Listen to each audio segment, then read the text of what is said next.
Honorable members, Mr. Speaker.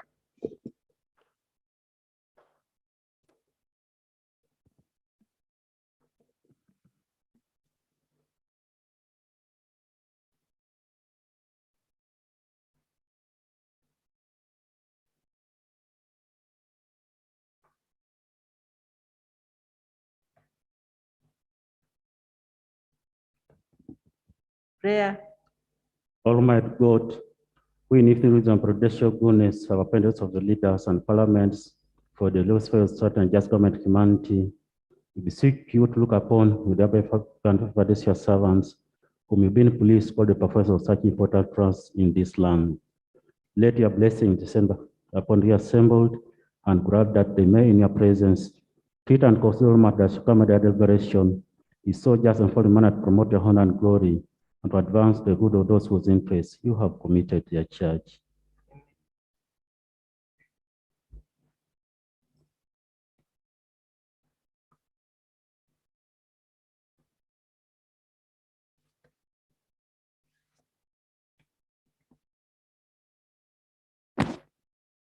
Item number 2, communication from the chair.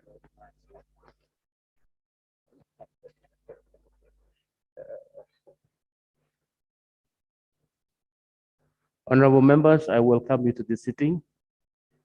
I'll cause some alteration in order paper to accommodate the brief to Parliament, which is on a loan proposal. Should be accommodated in the normal course of business of the House. brief to Parliament on the proposal to borrow up to euro 96 million, and the rest of it will accommodate this. Secondly, I'd like to move on one item to be handled today, and that is the motion by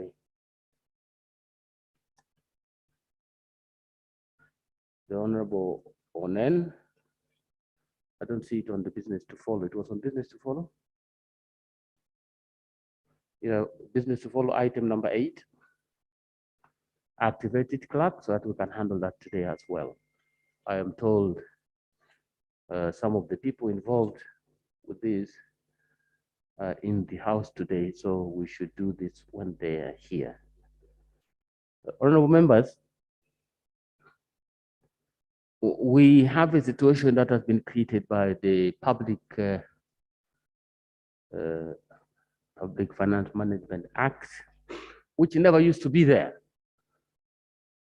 In the past, we would have this Parliament go in recess this month around this time, and then return in February. And by that time, members would have had sufficient time to be in their constituencies and do other things and many things. But when we passed that law, we front-loaded the whole budget process. In the past, the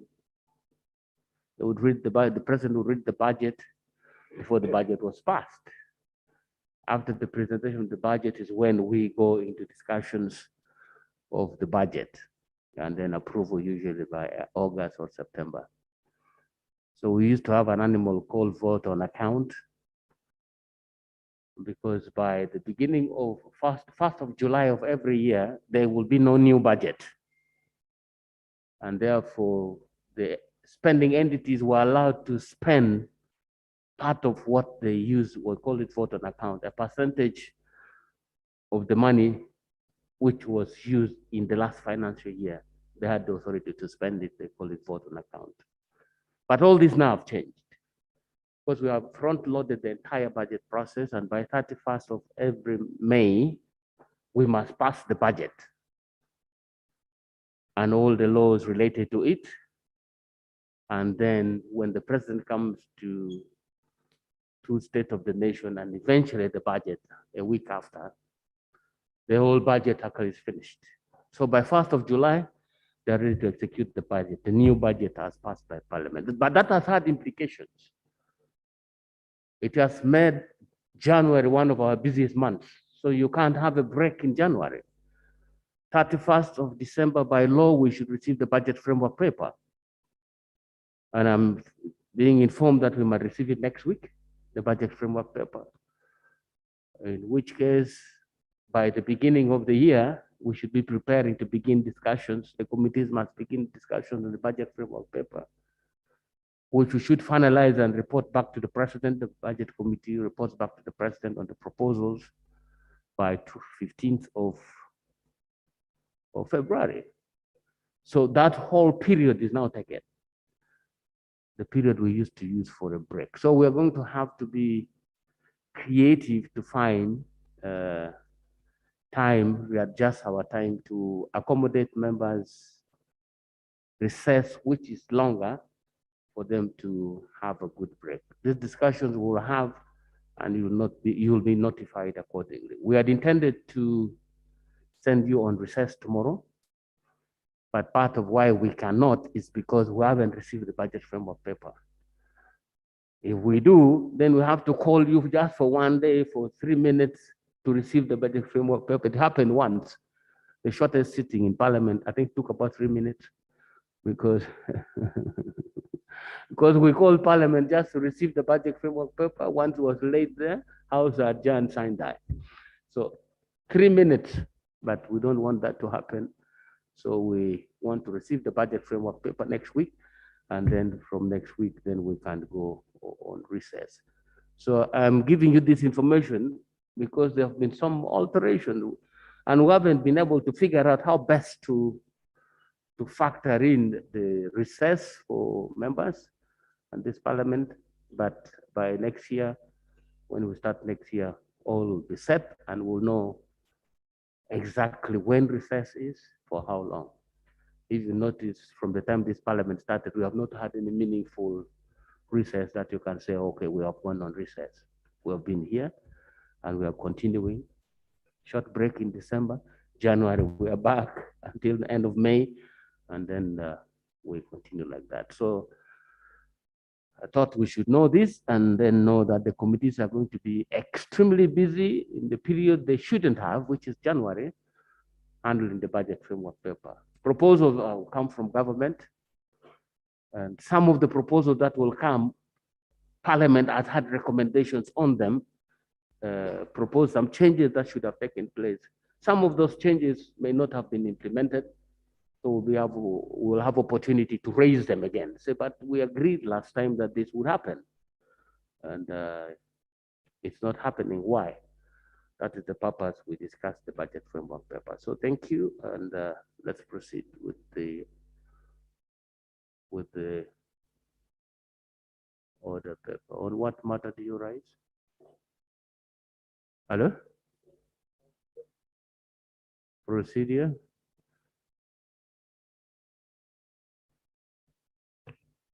Yeah, thank you, Right Honorable Speaker. I rise on a procedural matter seeking your guidance and the guidance of the House, given that in your communication, you indicated that the House is about to get on recess, much as we can be called back as and when you've indicated. Right Honorable Speaker, apparently the intern doctors have been asked to vacate their offices, and this is a directive released from the Ministry of Health as of 10th this month, a few days ago. But as it is that the management of COVID-19 is in regional referral hospitals, that is the policy. And the policy also is that intern doctors are supervised from referral hospitals. Well, what is the procedural matter, sir? So the procedural matter is that is Parliament finding it needful to take a decision on the letter that has been released that seeks to fire all these intern doctors, and the situation that is escalating to the extent that 30 doctors who were bringing a communication to Parliament have been arrested, and as of now they're in CPS. So I rise to ask your indulgence under Rule 59 that allows us to move motions without notice, a motion to enable Parliament arrive at a decision that this House considers a motion without notice under sub-rule 1, sub-rule K, that we discuss the issue of intern doctors exhaustively, arrive at a decision now that we are, getting into recess. Right, Honorable Speaker, this month, December, is characterized with many road carnages and road accidents, and all healthy facilities refer to regional referral hospitals. So we are going to look at a situation where accident victims get to regional referral hospitals and do not find help, where accident victims get to national referral hospitals and do not find help. Are you now speaking to the motion that you have just proposed you wanted to move? Right, Honorable Speaker, I decline, but I seek for your leave such that we discuss this motion. We will not handle that motion that way. It's an important matter. You need to present a formal motion. We'll have a discussion. Because now, what structure will we follow if we are to debate? You see, this is a house, is not a house where you do important things in an haphazard way. The matter of the doctors is very important. Many of us have things to say about what is going on.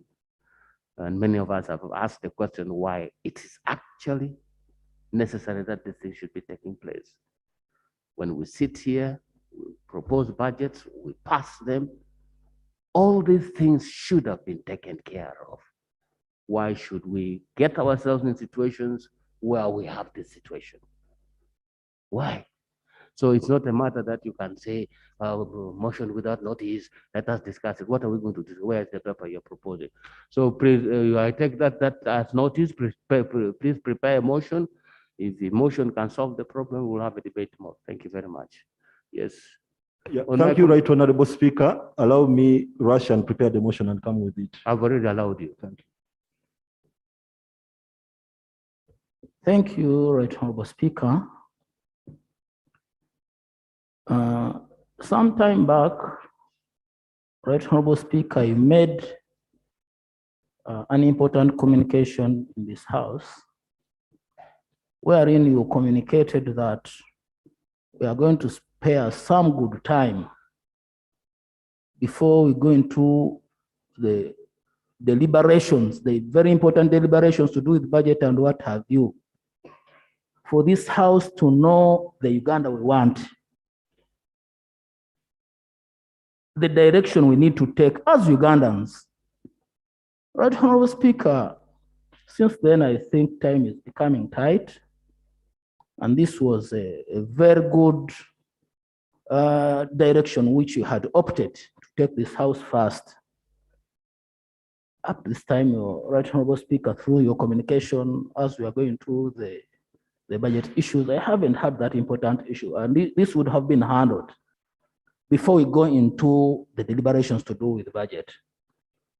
Right Honorable Speaker, I'm of the view that you spare some time and we find an item on the order paper for the Member of Parliament to deliberate on the Uganda we want.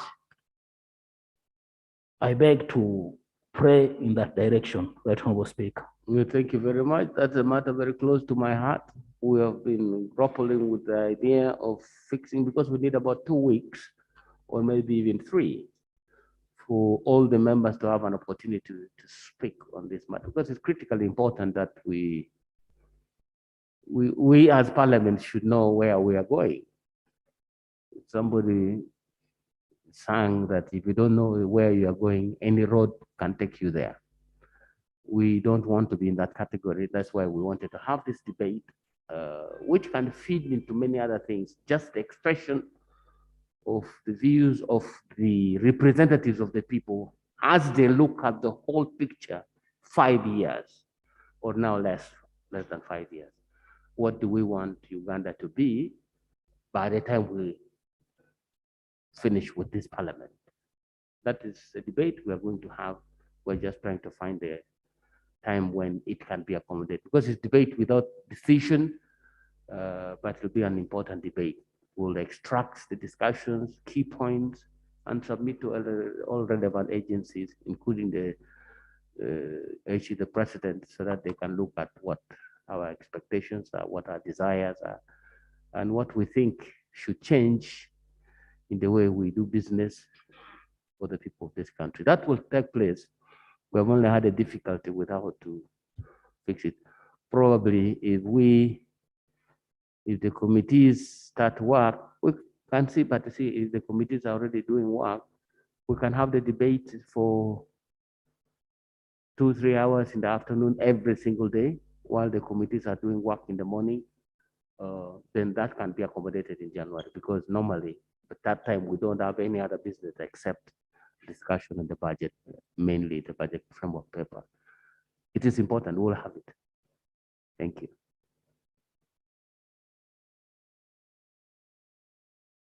Yes, on what matter do you raise, sir? Thank you, Right Honorable Speaker. On what matter do you raise before you thank me? I'm rising on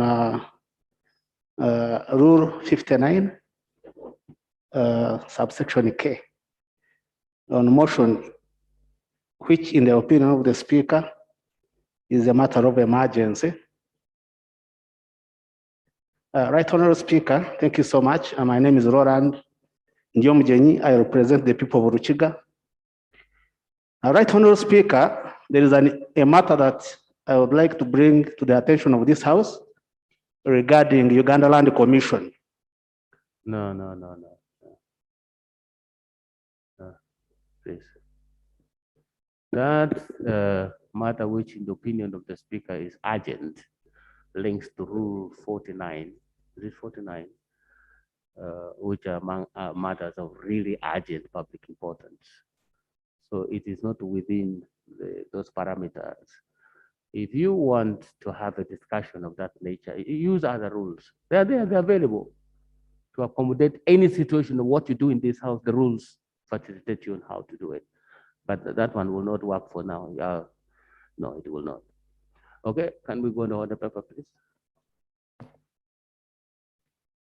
Next item, brief to Parliament on the proposal to borrow up to euros 96,278.83.84, equivalent to US dollars 108,323,942 from the China Construction Bank Corporation, Henan branch to finance the Masindi Biso, Kavale, Kizira Fumbi, and Honwa, Nyairongo, Nyarusesa, Butole Road upgrading project. This is the Minister of Finance, who I'm told now today is the government chief whip. Right Honorable Speaker, I beg to lay on table a proposal to borrow up to euro 96,270,833.84, equivalent to USD 108,323,942 and 2 US cents from China Construction Bank Corporation, Henan branch to finance the Masindi Biso, Kabare Kizirafumbi, and Hohya Nyirongo, Charsesa, Butore Road upgrading project. I beg to lay. Would you like to lay the document on the paper, on the table? Right Honorable Speaker, I also like to play the brief which has all the necessary documents and certificates of financial. Let the records capture that. It stands referred to our Committee on National Economy to examine expeditiously and advise us how to proceed with this matter. Procedure from Remiyaga.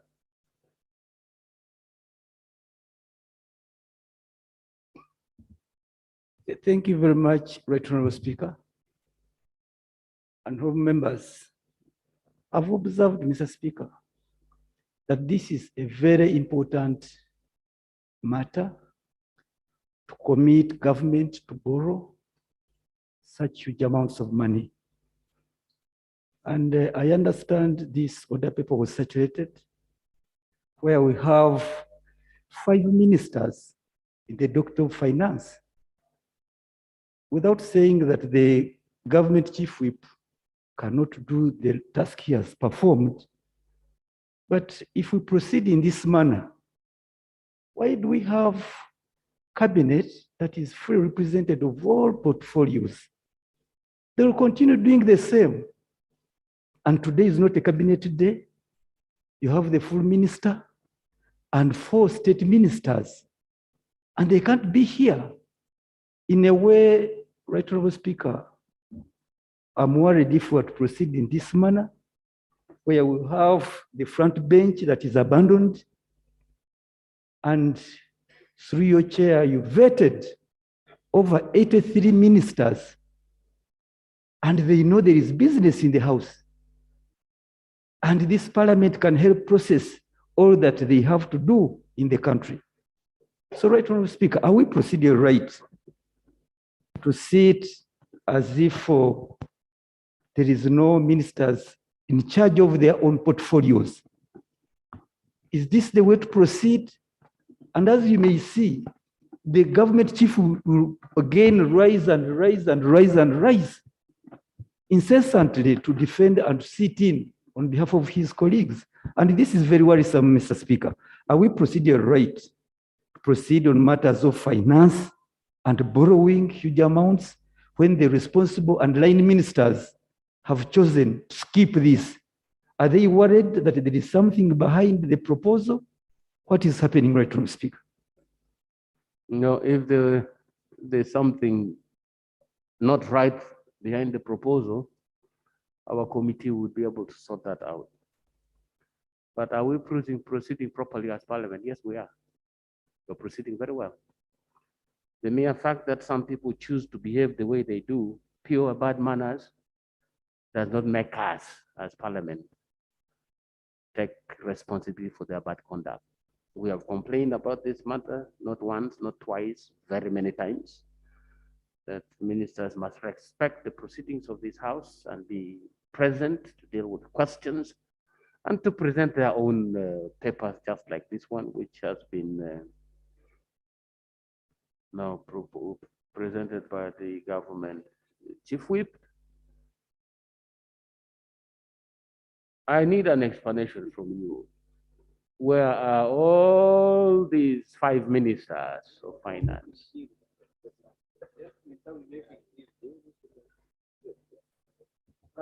Thank you, Right Honorable Speaker.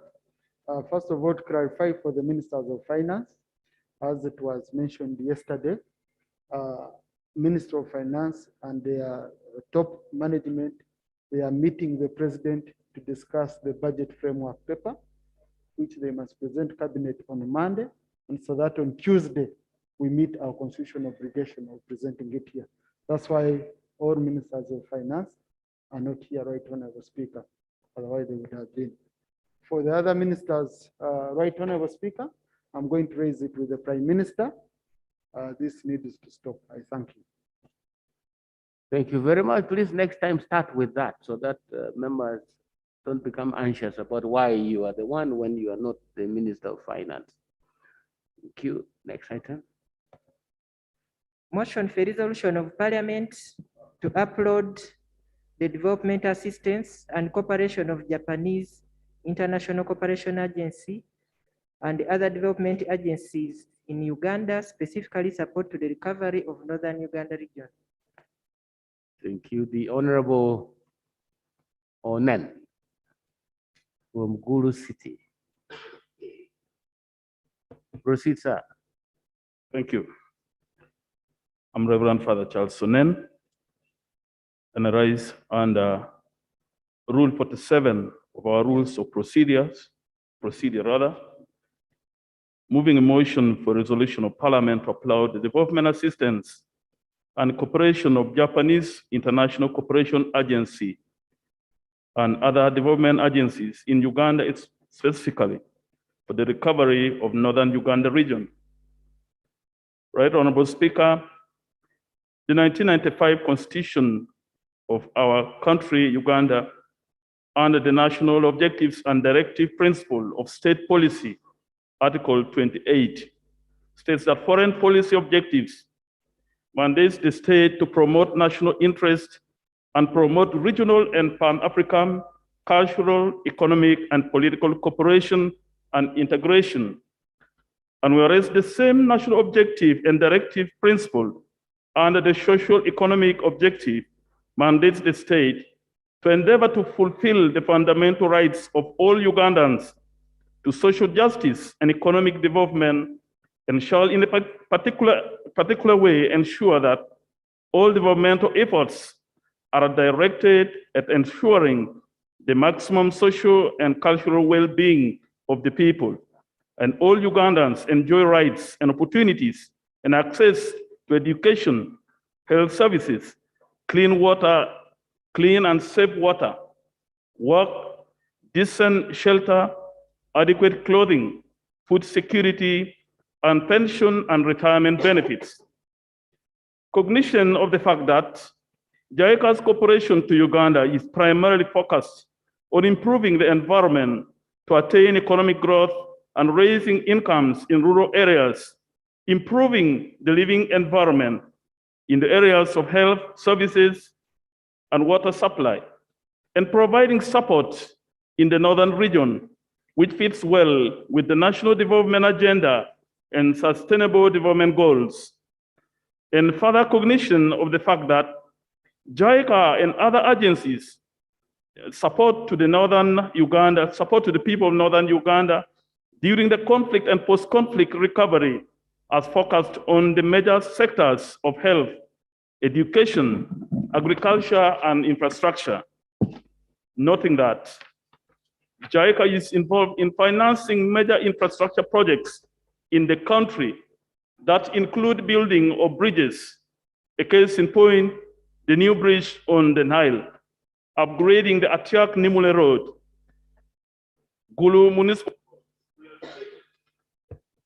Gulu Municipal Roads rehabilitation, Kampala flyover construction, and electric power upgrades. That's the Queensway substation, and Bujagali interconnection project, among others. Further noting that the contribution of other agencies in the socio-economic and political development of Uganda, namely Austrian Development Corporation, USAID, UK Aid, Swiss, Enable, Danida, Norwegian Embassy, among others, supporting key sectors of the economy. Aware that the debt burden of the country reached over $18.9 billion by the end of April 2021, and it stood and still stands at 18.9 billion, according to Bank of Uganda. And this calls for strategic financing of the economy without exposing the country to relinquish its strategic assets. And this threat is not visible with the development agency support to the country.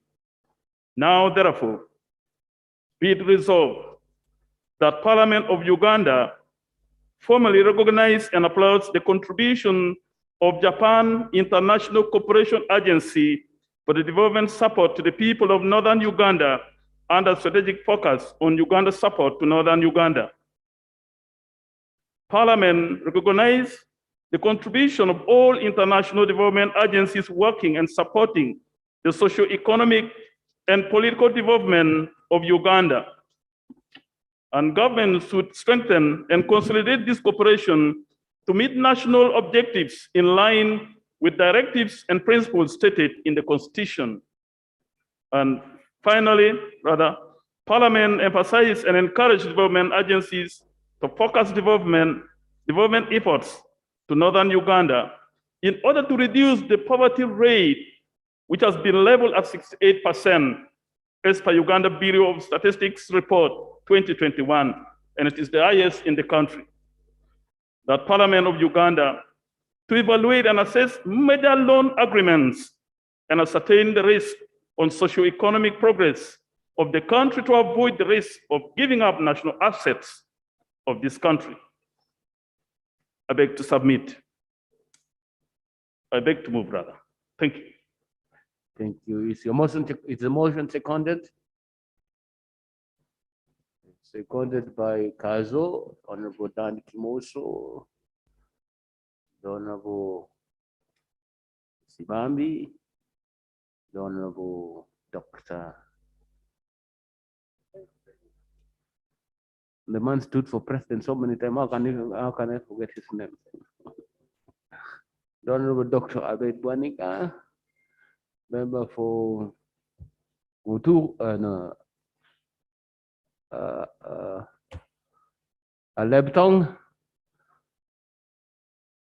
I think the motion is properly seconded. Would you like to briefly speak to your motion, sir? Very briefly. I'll be precise. Honorable Speaker, I want to bring to the attention of this House that JICA started their work in Uganda in 1992 up to date. And through the Japanese embassy, they have made a crucial difference in the lives of Ugandans, especially in Northern Uganda. And in my culture, if someone happened to do something good for you, we always say, Afoyo, for thank you, or Asante sana. And I'm seeking a resolution of Parliament to say thank you to Japanese government and JICA in particular for the contributions they have given to this country. I would like also to put on record that Japanese International Cooperation Agency, JICA, they are not target workers who gives with one hand expecting to receive from another side. In other words, they are very humanitarian, they are very religious in their support, and none of their grants has a string attached to.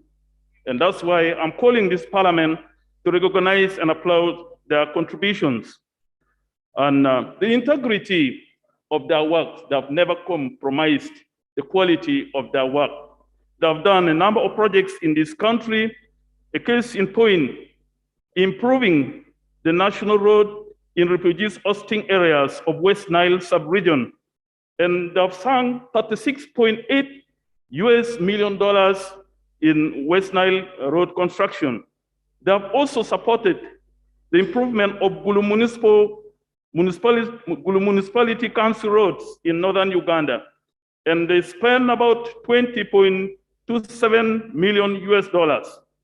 They have also worked on some agricultural projects in northern Uganda and in the nationwide, including other areas like in western part of this country and eastern part of this country.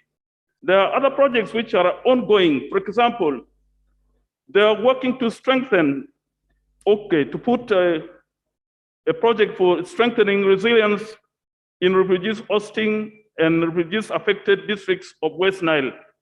And finally, and among others, because there are so many things which they have done to this country, I cannot complete them all, but in a nutshell, the Japanese embassy, through the hands of JICA, they are doing a lot for our country, which this parliament deserves to thank them on behalf of the government. I want to bring to your attention, Honorable Speaker, that Japan has contributed about $45 million to support other agencies like UNICEF, World Food Program, among others. They are also supporting the development of local communities through grant for grassroots projects, and that is building schools, hospitals, among other projects rather. Thank you. Thank you very much, the Honorable Charles Onen, for the motion. Honorable members, in the VIP gallery this afternoon, we have a delegation from the Embassy of Japan in Kampala and Japan International Cooperation Agency. They include the following people: Mr. Hori Muzimoto, Deputy Head of Mission; Mr. Katimura Yoshinori, Head of Economic Cooperation; Mr. Usui Takaki, that is Head of Political Affairs; Ms. Tareda Eri, Research and Advisor; Ms. Watanabe Mizuki, Coordinator Economic Cooperation; Mr. Uchiyama Takayuki, Chief Representative; Mr. Fukuhara Ichiro, Senior Representative; Mr. Mohamed Ivan, Senior Program Officer; Mr. Pachuto Emmanuel, Program Officer. This particular one must be coming from the Japan, which is in West Nile. And finally, Ms. Watasemwa Eseri, Public Relations Officer. They have come to observe the proceedings on this debate, which is on a matter that is touching on them and the work they have done, and they want to listen in as we debate this matter. So can I have the seconder of the motion before I propose the question for debate? The Honorable Daniel Kimoso Kazo. Thank you very much, Right Honorable Speaker. I raised second motion, and as rightly put by my honorable colleague, it is only African, Right Honorable Speaker, to appreciate the contribution given by someone, especially when that someone clearly indicates that there are no attached interests, but geared towards helping humanity to improve it. Right Honorable Speaker, in my own view, I'm greatly touched by the effort of JICA in supporting healthcare in this country. We cannot count the extent of investment in improving the healthcare system in terms of infrastructure that JICA has put in our health centers. I happen to have been working with the health sector, and I know the extent to which JICA and the Japanese government has supported in improvement of the health infrastructure. And I want really to appreciate and all members in this house that we should thank them for the great work done in the health sector. Right Honourable Speaker, JICA has also greatly worked in the areas of agriculture, schools, and infrastructure. And all these are geared towards improvement of the human life, the dignity of humanity, improving it to make our people live in a better life. Finally, Right Honourable Speaker, the reason that I am very passionate at seconding this motion is the integrity and the quality standards of the JICA and the Japanese community, the work they do here. Non-compromising, high integrity, high value on the return. I want to thank them, and I think they serve an example to many other partners in terms of the integrity and the work they offer this country. I beg to submit, Right Honourable Speaker. Thank you very much. Thank you very much. I see that this motion has a second seconder. The Honorable Agaba Aisha. Thank you, Right Honorable Speaker. Purpose for the records, I'm Agaba Aisha, aka Black, Buganga is East Constituency, Kakumiro District. I stand here to second the motion. Really, even in the Bible, they say when someone has done really great, it's good to appreciate. We really appreciate the Japanese and JICA. Right Honorable Speaker, JICA to Uganda, it has focused in improving the environment to attain sustainable economic growth.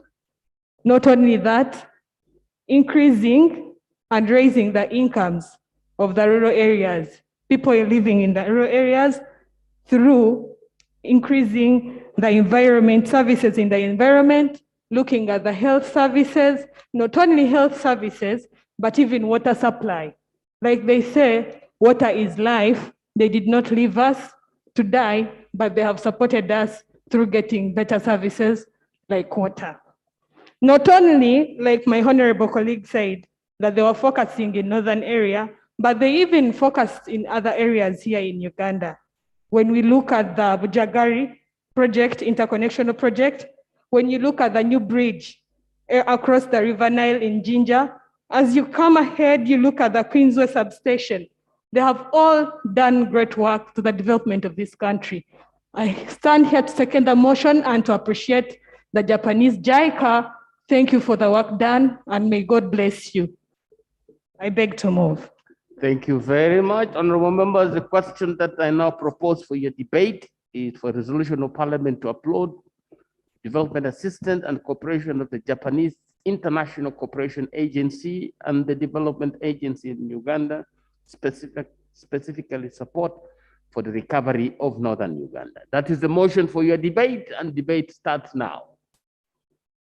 Can we agree on a time? I see all of you like to speak on this motion. Can we agree on a time? Can I give you 2 minutes each? 2 minutes, okay? 3, okay, let's try 3 minutes. I'll start with the member for Muria. Right Honorable Speaker, I rise to support the motion, and in supporting the motion, maybe just give a testimony. As this August House is well aware, I was a minister responsible for refugees for 15 years. And I remember, Mr. Speaker, when Juba nearly collapsed and a big number of refugees crossed into Uganda in thousands. The media, I was sent by the cabinet to receive those very traumatized human beings at a Lego. When I was asked by the media as to whether the government of Uganda was financially ready to look after the refugees that were now in their millions, I told the country that the president and the government had the goodwill, and we shall translate that goodwill into resources.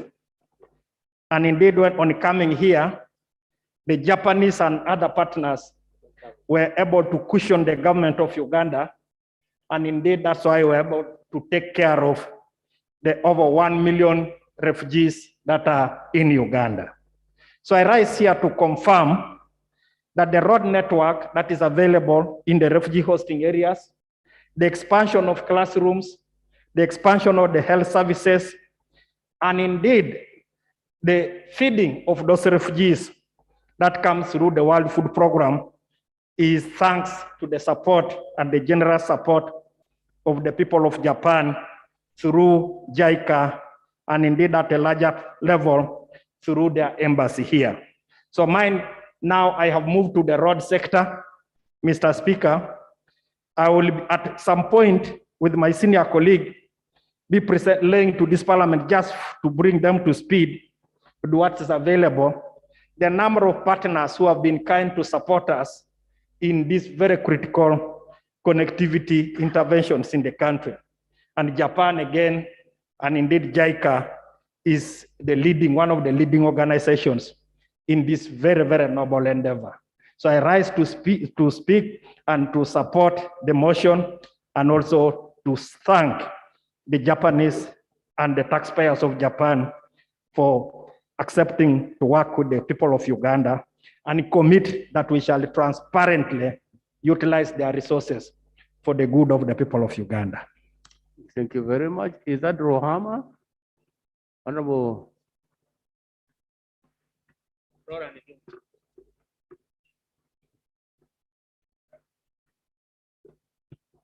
Thank you, Mr. Speaker. I'm Musana Eric, Buyaga East constituency. Mr. Speaker and honorable members, allow me to support this motion. JICA, specifically, I want to interest myself in the quality of human development, where they have contributed largely. Certain fundings and support largely look at other things, but a funding that looks at the human quality is very, very important. And we have seen this in a number of institutions that have been supported. And I think if this is put to good use, we are very hopeful that can be translated into better efforts in this country, well knowing that the quality of the population is very, very important in socio-economic development. Mr. Speaker, certain fundings come with the conditionalities, but the Japanese funding has given us a lot of freedom in looking at results, and they are very quick and very visible, and not only looking at northern Uganda, but looking at the entire country, because all these other benefits accrue to the entire development of Uganda. And more specifically, I want to interest myself in the funding, not limited to only one sector, but the funding, all this support given health, in education, in infrastructure development, which is very, very important. And we want to say thank you so much, and would love to have more of this, especially in other areas that are not doing very well. How I wish if you come to Bunyoro, Kagadi, we would say thank you, and thank you so much. Thank you, Mr. Speaker. Thank you very much, Toshi.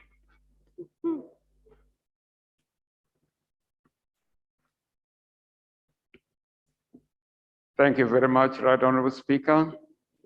I thank the mover of the motion, for thanking JICA for the tremendous support they have offered to the people of Uganda.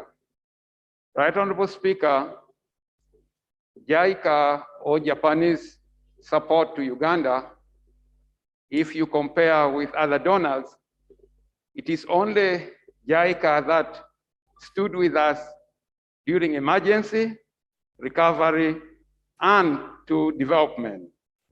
In northern Uganda, when our people were in IDPs, JICA were with us. They moved with us as we were returning to our original villages where people were moved from. They went with us. JICA also worked directly with the local government in ensuring that activities which are supporting people is implemented by the local government. As my colleague says, that they also went towards supporting the human development. That in itself, it supported the various local government in ensuring that sustainability in whatever the local government is doing or the support for which they are giving funding for is sustained. Even if they leave, the people that they have trained would remain in those local government to carry on the activities. So we thank JICA, and we really say we are today standing with our 2 feet because of your support. In the area of agriculture and in the area of infrastructural development, we all remember that as we were trading with Southern Sudan, before the Atiak-Nimule Road was worked on, most of our traders lost a lot of perishable items on the roads because they could take days to reach Southern Sudan where the market were available. So when the road got worked on, transport became easy to move. Traders would move very easily with their goods, and that improved the trading block with Southern Sudan. So I join colleagues, the movers, in thanking JICA for the support they have offered this country. Thank you very much. Bukoto. Thank you, Right Honorable Speaker. It is true, JICA has given us the best. JICA did not only, or the Japanese government didn't only give us a fish, but also helped us with the road to go and fish. I will particularly be thankful to the engineering side of JICA. You've come in with a lot of new technology. Everyone might look at the Ginger Bridge as a beautiful bridge. As engineers, we look at the technology that you've invested in this country. We look at the new flyover that is traversing Mukwano as you go to Entebbe. The engineering fraternity has gained a lot of experience from such projects. There are countries that have come to this nation with their own citizens to do all the work. You've come here, trained us, got our engineers, taken them to Japan, trained them there. They come back with masters, they come back with PhDs, they come back with the new software, and they have learned how to do this work for the country. I thank you for not only showing us the way, but leading the way of the engineering sector in Uganda. I'm sure it is you, JICA, that has worked on the bridge and has worked on the flyover, and we know when you leave, our people will be here to maintain. Thank you very much. I beg to second. Thank you. Thank you very much, member for Bukoto. Can I now have Tororo County? Thank you very much, Right Honorable Speaker. I join my colleagues to support the motion and to appreciate JICA and the JICA government for the support they have continued to give us as a country. JICA has stood with us. JICA has complemented the roles of government by supporting us in water projects, vocational education, agriculture, to mention but a few. I thank really the Japanese government and the taxpayers of Japan for sacrificing the resources that would have been used elsewhere, but to support the projects here in Uganda.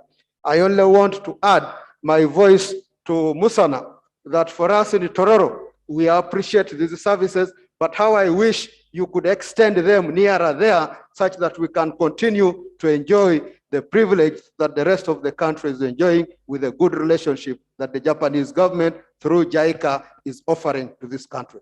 We thank you very much. We look forward to seeing a beautiful flyover that is going to traverse Kampala.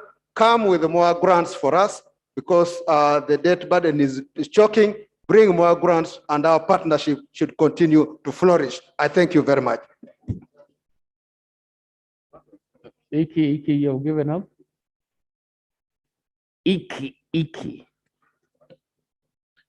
Thank you, Right Honorable Speaker. I also raise up to support the motion, but the move of the motion was narrowing it to northern Uganda. But I believe for what Japan has done for the general Uganda, everybody, every honorable member would live to appreciate. Therefore, the motion would change for Uganda, Parliament of Uganda, appreciating Japan government and this agency for what they have done for the people of Uganda. Japan in particular has put its effort in areas which are very critical and very important in the lives of Ugandans. To mention, the government of Japan, especially JICA, has equipped all the health centers in Uganda. Most of the health centers in Uganda were equipped by the project funded by JICA, and it has done a tremendous work in that respect. So we appreciate as Ugandans that the JICA has done a lot for Uganda in areas of knowledge transfer to us who are technologically advanced. We know how much we are benefited from the knowledge transfer from government of Japan. Whatever they have done here, they have put in place projects of skilling people to transfer knowledge, to get them the knowledge so that they can live even when Japan retires their activities in Uganda. We really thank them for the effort. We commend them and we look forward for more support in that aspect. Thank you, Right Honourable Speaker. Bulambuli, Aleptong, Tiboga. Thank you, Right Honourable, for the opportunity. For record purposes, I'm now in Elgon County.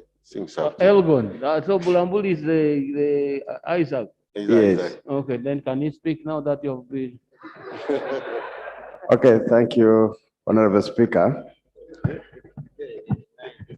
Honorable Speaker, I also want to support the motion by Honorable Onen that the Japanese, especially JICA, has done a lot, especially in education. I was a member of SESAMAT. SESAMAT is a secondary science and mathematics project which was started by JICA to support the science sector in improving the standards of education, in increasing technological advancement and innovation in Uganda and in Africa in particular. So I want to commend that your support has improved a lot, and that's why Uganda was encouraged to make science as compulsory. And as I talk, many regions, especially the Bay region, were able to produce very many science students, and more students doing science courses in universities and institutions. I want to call upon the government, because for us in Eastern, we're having very few universities, especially in various Abugusu Bay region. I would wish that the Japanese embassy assisted plus government to give us a university so that we can be in a position to embrace the technology which we had yearned and which these people had groomed since we actually sent very many students in universities. You have assisted in giving us vehicles in different projects. You have assisted the orphanages. You have assisted the people, especially the refugees in West Nile and northern part of Uganda, to ensure that at least their lives improve. This effort cannot be undermined, and therefore we are here to support you, but we call upon you to add more money in this country so that we should not be choked by loans, as one of my friends commented. I submit, Mr. Speaker. Thank you very much. Now I use my discretion to allow Elgon. Yeah, thank you, And Right then, Honorable Speaker. Aleptong then Tiboga. Let me proceed. I do support the motion to thank the Japanese government for the assistance. In my constituency, in my district, not constituency, is constituency, Honorable Katenya, they have given us irrigation project, Seguran. Honorable Speaker, it's along River Atari. It will serve Bugisu and the Kweni, Ulamburi and the Kweni. And I'm among the beneficiaries. Actually, tomorrow I'm handing over my title, which I have in the office, to give right of the program. We thank them, but this has taken 6 years. I think Uganda is the only country which it is slow in absorbing grants. It's a grant which has taken 6 years, but getting right over the way, it has been a problem. The problem has been the Ministry of Agriculture. They have hired a consultant, which consultant wants the villagers who are those PAPs, project affected person, to come to Kampala. Some of them have never reached even Mbale. Why do you expect them to come to Kampala? Until yesterday, they called me in the morning. I've organized a group of them. We are handing over the site. I think by next week, everything will be okay. On the other side of Bukedea and also Bulamburi, I'm talking about Bulamburi because I have been a member of parliament for Bulamburi for 10 years. I only created for him. That's why my brother Katenya is here. Otherwise, he couldn't be here. So the other side is also a similar project under the same assistance of JICA. It will help us to improve on rice growing and other cereal products. The flyover, some of us who are living that side, the jam which is here at the Clock Tower, I hope when it's done, things will be normal. I support the motion and I thank JICA for the assistance. Thank you. Aleptong. Thank you, Right Honorable Speaker. I want to add my voice to support the motion and recognize the enormous contribution of JICA in expanding services in this country. I want to pick on one recent great event, enormous contribution coming from the area I come from, which is Lango sub-region. Just last week, JICA was able to hand over a 37 billion fully upgraded, fully equipped facilities in Gulu Regional Referral Hospital and Lira Regional Referral Hospital, which is serving up to 42,000 outpatients department. This is a great contribution. I think there is no better way of defining how we can secure the future of Ugandans than what JICA is doing. And this has greatly supported a region, a sub-region which has 9 districts with only 1 district hospital. And the regional referral hospital is now having increased capacity to be able to handle emergencies and also maternity services. I highly commend. I know that increasingly there is donor fatigue, but what you're doing as JICA is greatly commendable, that you're having very impactful programs in this country. I thank you. Thank you very much. Chiboga.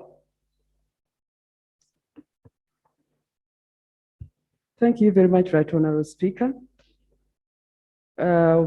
We used to refer to you as JICA, others JICA, but all the same, we are very grateful for the contribution you have given to our country. I one time worked with an NGO called Volunteer Efforts for Development Concerns. Between 2007 and 2013, we were working with JICA to enrich Northern region. When everybody was like, Uganda, our poverty status is the same, JICA came out strongly and brought to the attention of Ugandans that Northern Uganda, its poverty was far ahead of other regions. And they came up with programs of equal poverty reduction across the country. And during that time, we were fundraising with JICA on issues to do with value addition, agricultural value addition. And in case you wanted JICA to support you, you had to convince them that you are working together with the officials of the respective local governments. And it was mandatory that you provided proof that, for example, you're with the district surveyors and all that. And to me, I saw it very different from other civil society organizations and international funders. Looking out at an applicant independently. These ones were looking at an applicant together with the entire technical officials at local governments. And me as a shadow minister for water and environment, we are very grateful. Of recent, you worked to ensure that youth participate in environment management. When you worked on a project that you were referring to as waste is wealth, you engaged youth to collect waste, to sort it, to trade in it, and the proceeds were working to fulfill their health insurance, but as well cash, which helped them establish projects on briquettes. And for us, we see as, we look at you as initiatives that at least help our environment thrive, as well as improve the participation of youth in environmental management. Thank you so much. Thank you so much, and please go ahead. We still need your support. I thank you, Right Honourable Speaker. Thank you very much. I'll have Noya Obongi.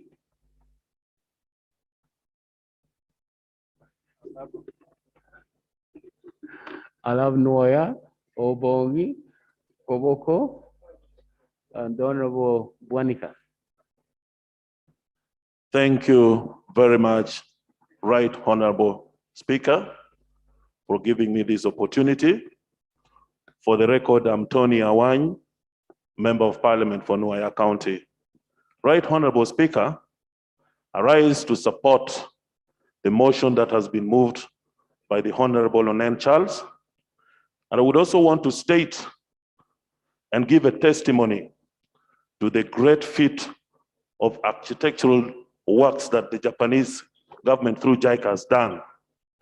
In 1997, as a student of science at the Faculty of Science of Makerere University, we witnessed the best and the most qualitative building ever established on the campus of Makerere, the JICA building at the Faculty of Science. The building housed a state-of-the-art laboratory that gave a new meaning to research on the university. Right Honorable Speaker, little did I know that 20 years down the road, I would still encounter the same feat of great architectural and infrastructural development in my own home city of Gulu. I want to thank the JICA for midwifing the process of post-conflict recovery in northern Uganda. Just last week, Right Honorable Speaker, I happened to have visited Gulu University Faculty of Medicine. I was told that the infrastructural contribution that the JICA has done to the regional referral hospital has made one of the scientific research laboratories of the university almost attain level 4. We have been debating in the course of the COVID vaccines development in this country, whether we have a laboratory that can be leveled at 4. But with what the Japanese government has done, the Faculty of Medicine and the Regional Referral Hospital of Gulu can make us be proud and say, yes, we have at least a laboratory level 4 that could do research in this country. We want to thank the JICA and the Japanese government for this support that they've given to the people of northern Uganda and also to the rest of this country. I submit, Right Honorable Speaker. You already know there is Yeah. Obongi. Yeah, thank you, Right Honorable Speaker, for giving me this opportunity to add my voice to the other voices as we pay tribute to JICA for the contribution that's done to the people of Uganda. Dr. Bokadi Di George is my name. I represent the people of Obongi constituency, and I add my voice on behalf of the leaders and the people of West Nile for the tremendous work that JICA has done in this country in general, but in particular in West Nile, during hard times as well as during good times, by supporting both humanitarian and development interventions. Right Honorable Speaker, as we reflect on and pay a tribute to JICA, Japan, I'm told, is not well resource endowed as Africa, but they have been able to develop because of investing in knowledge, investing in technology, investing in excellency, and investing in total quality management. As we pay tribute to JICA, as the government and people of Uganda, I think we need to learn from them. My prayer is that in our partnership with JICA, we need to put a lot more emphasis in capacity enhancement through skilling Ugandans, through tooling Ugandans, through appropriate technology transfer, and through facilitating programs, projects, and services that will leave us stronger. I want to conclude by further praising a commonly cited statement that I'm told is originated from Japan, that give someone a fish, that person will eat for a day. Teach that person how to fish, and give a fishing net, that person will eat fish for life. We pray that in engagement with JICA, JICA teaches us how to fish. And in that way, will leave us stronger as Ugandans. I thank you. God bless you. Ambassador Baba. Thank you. For the record, my name is James Baba. I represent the people of Koboko County in this parliament. I also happen to have been a former ambassador of Uganda to Japan. Now, for the record, around 2000, because of financial difficulties, the government decided to restructure all Uganda embassies abroad and some for closure.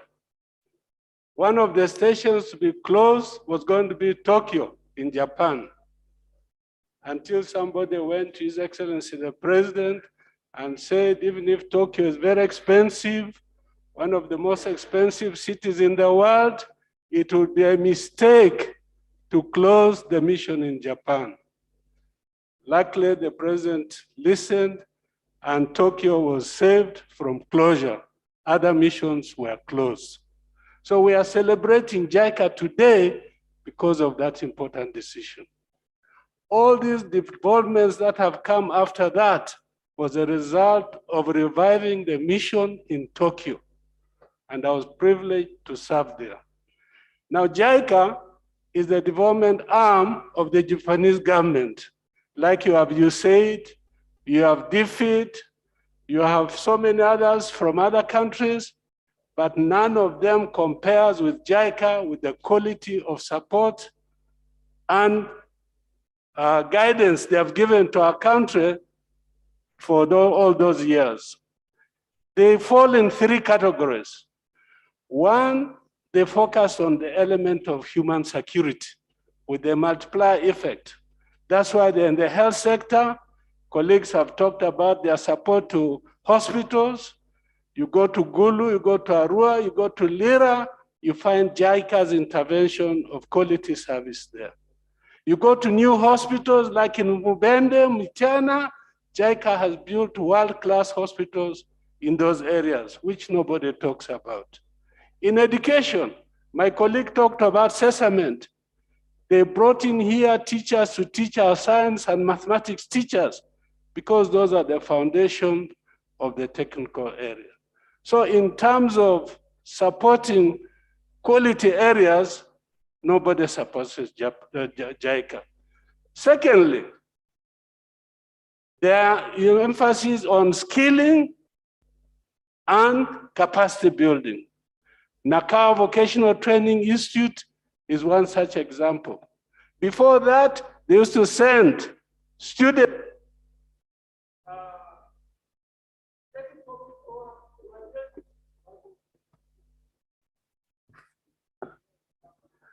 Your courtesy to the former ambassador to Japan. Yeah, thank you. Thank you, Right Honorable Speaker. The last point I want to make is that their support is concessional and for long-term grace period, 40 years and above. And I don't think we are getting that kind of support elsewhere. Right Honorable Speaker, the only regret I have is that while I was there, the Japanese government initiated discussions with our government about rehabilitating our railway system, our old railway system. They said that would be the most viable thing to revive the transport network in this country. But somehow, our technical people insisted on SGR, standard gauge railway, until they told them that one is a very expensive technology, very expensive venture, unsustainable, and therefore they grew cold feet over it. I hope Honorable Chair is here from Ministry of Works. They can revive this interest so that we can rehabilitate our old railway network properly to serve the majority of Ugandans and to improve transport efficiency in this country. But I pay tribute to JICA for the support they have given to the Uganda government and for the solidarity they have shown to people of Uganda. Thank you. Thank you very much. I'll now have Dr. Bwanika, Napak, Honorable Kateshumba. Thank you, Right Honorable Speaker. Right Honorable Speaker, I'm a Bible reader and a believer. There is an instance that Jesus healed 10 lepers and only one came to say thank you. I want to join other colleagues in this house to say thank you to the Japanese people through JICA, but also to thank you, Right Honorable Speaker, for giving us also opportunity as a house, as the people of Uganda, to say thank you to the Japanese people. The testimonies of the work of JICA, of the taxpayers' money of the people of Japan, their testimonies of their work, they are spread everywhere in this country. I interface with JICA when I was still at the School of Vet Medicine. They supported us in capacity building, and they were everywhere in Makerere University, including the wonderful science faculty that my colleague has ably testified. And now in Northern Uganda, we want to thank you so much. Northern Uganda needed those resources after so many years of war. We want to thank the people of Japan for standing with our brethren in Northern Uganda. Right, Honorable Speaker, as we seek to dialogue and debate on the Uganda we want, we must choose nations that we can benchmark. Nations that have got a history similar, a culture similar to that of Uganda. And Japan is one nation that we can choose to benchmark as we dialogue on the Uganda we want. Japan is the third richest nation in the whole world, with a GDP of $5+ trillion. And all of us know that Japan turned around their destiny after the World War. We have much to learn from the nation of Japan. I want to request, Right Honorable Speaker, that as we debate and dialogue on the Uganda we want. Thank you, Right Honorable Speaker. Yeah, no, it's a former presidential candidate. Thank you, Right Honorable Speaker. Right Honorable Speaker, I want to ask through you, sir, and you, your office, that as we benchmark, we seek to dialogue on the Uganda we want. Japan has a history that is similar to Uganda. Japan has a rich culture that we can learn from. I want to request that it becomes part of the nation that we can benchmark. And as we have come to thank, you know, when the leper came back to thank Jesus, he blessed him more. Since the Japanese team is here, we request that more support comes, not only to other parts of the country, but also to the Parliament of Uganda. I beg to submit. Thank you, Right Honourable. Napak.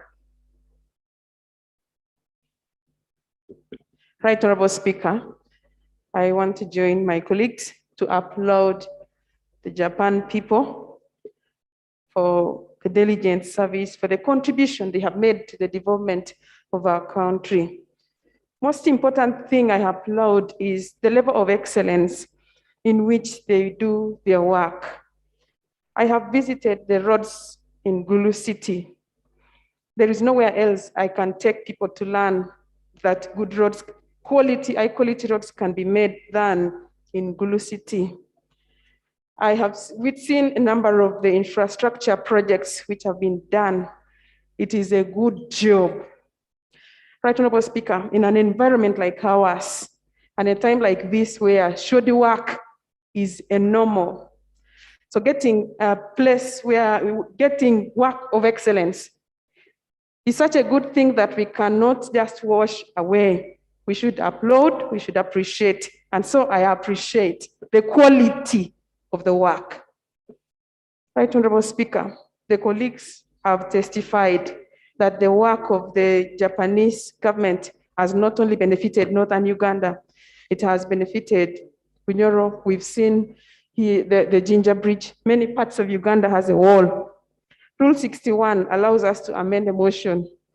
Therefore, Right Honourable Speaker, we can amend to remove the specifics because it's about Uganda as a whole, so that we don't come back again to appreciate them for the work they're yet to do in Karamoja, so that we appreciate at once as a country. Right Honourable Speaker, I move that we amend the motion to take care of Uganda as a whole. Thank you very much, Right Honourable Speaker. I want to add my voice to support the motion.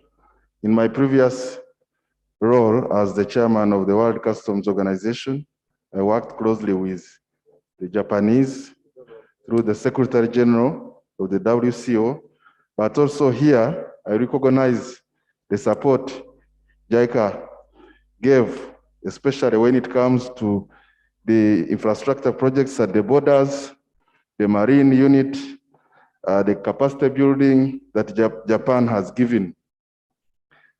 But on a different twist, perhaps, I think Japan is supporting Uganda because we have also been supporting Japan over the years.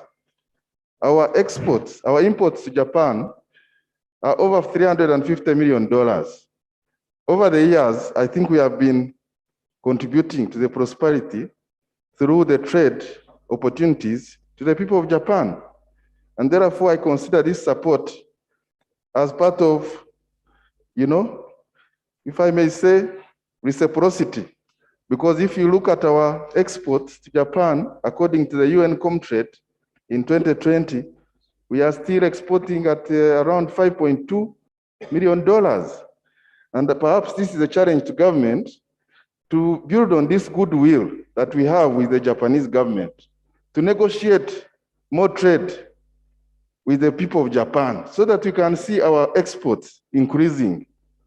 I also know that Japanese government, through the Tokyo International Conference on African Development, which last sat in 2019, under the theme of advancing African development through people, technology, and innovation, has come through with a number of declarations and resolutions to support the African economies to develop. This is an opportunity for us as government, as the Ugandan government, to negotiate and partake the opportunities that Japan, which is one of the prosperous countries, has.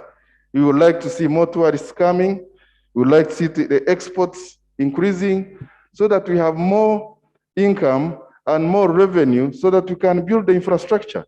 There is no country which has developed in this world based on donor support. Japan is not going to do everything in every district. So I want to support the goodwill the Japanese government has given Uganda, but also urge government to build on that goodwill, to negotiate trade aid. And we need more trade with our development partners like Japan to see the prosperity sustainably for the people of Uganda. I beg to submit. Thank you.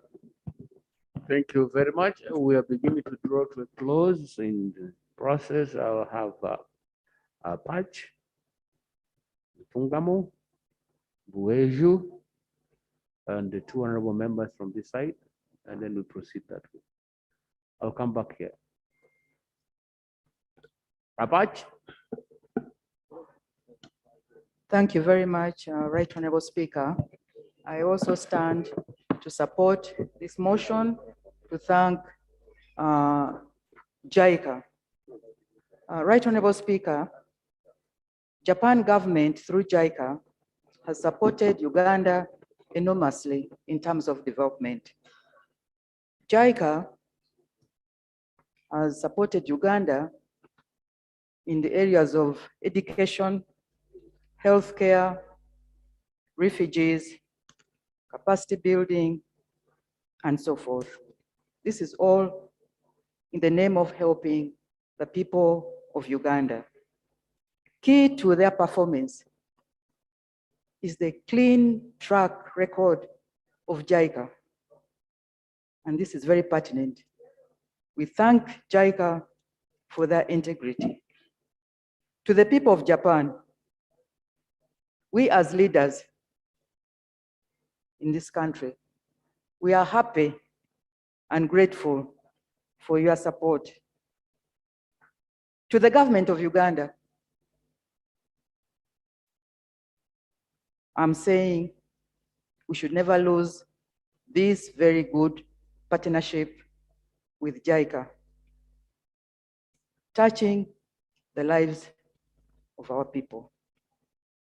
I want to thank you, JICA. We applaud your government and we wish you well. We thank you. Thank you, Right Honorable Speaker. Thank you very much. Is that Ntungamo? Honorable Yona, which constituency you represent? Ntungamo municipality, Mr. Exactly, Speaker, that's sir. why what I said, Ntungamo, or we want the municipality added also. Proceed. Okay, thank you, Mr. Speaker. Mr. Speaker, I add my voice to thank the people of Japan and the investment arm of Japan, JICA, for choosing Uganda as one of the stable countries where they can invest their money. In the same veins, I also want to thank our president who has stabilized our country such that these investors can come and invest their money without fear or favor. I want to use one word as we thank. The support of Japan to Uganda, JICA, has been insurmountable, adorable, and their support is not like, I don't want to mention other names, but these people of Japan have not interfered in the political atmosphere of this nation as they invest their money here. They have given us their money at the lowest rate, interest rate. They have given us grants. Some other people, when I was growing up, building a bridge, they would build at night, such that there is no one who can copy their technology transfer, their skills. These people have trained Ugandans. We can't thank them enough. However, I would also request delegation which has come from Japan, which is here with us, as you go back home, you also tell your parliament, thank Uganda for being your, for also consuming your loans, for consuming your vehicles, and please try to trade with us as usual. Thank you so much. Honorable member, are you now negotiating for appreciation? I think let's disregard the last part of the member's remarks. We concentrate on what we are doing in appreciation of what the Japanese people have done for us. Buweju? Thank you, Right Honorable Speaker. I think this is a very good day to have time to appreciate and thank someone who has been a partner and in a positive way for such a long time. Right Honorable Speaker, Buweju is not a frequent recipient of grants. There are not even very many NGOs, if they are there at all. But JICA, through a local NGO called the CARA, came without much soliciting and looked at the nature of our schools, found they were needed. They constructed water tanks for a number of primary schools, among them Nyakahita, Chavaria, Nyachitoko, Revenge. And they were targeting schools mainly with girls. So when we are talking about the life of a girl child, JICA has gone to Buweju and touched on their lives. I find no reason and no hesitation in thanking JICA for being so positive. Right Honorable Speaker, I was here in the 9th Parliament when we were beginning on the Ginger Bridge to work on it. JICA was the center. It is unfortunate I have heard when they were going to talk to deal with the Uganda, the rehabilitation of the railway, there was a disruption. And in the preceding debate, that's what is coming about the lack of the railway, which is causing part of the carnage on our roads. And the Japanese were ready to help us on that. I think we should visit that one. But I want to thank the Japanese government, through JICA, for coming to Uganda to help us move forward. Thank you very much. Thank you. Yes, Honorable Member. Thank you, Right Honorable Speaker. For record purposes, I'm Engineer Chobelu Kwinesko, Member of Parliament for Luka North. I'm here to support the motion and also thank JICA and the Japan government for the quality services they have rendered in most cases. They're the people who have provided equipment, which is still working even after they have left the project. I know most Ugandans are happy by their services in infrastructure and equipment because they are ranked always #1. Whatever they provide, if you can tell a Ugandan that they things from Japan, they will know that something of quality has come. On that note, I join the rest of the members to thank the Japan government for providing quality services and training and everything. I hereby submit. Thank you. Thank you very much. Yes, Honorable.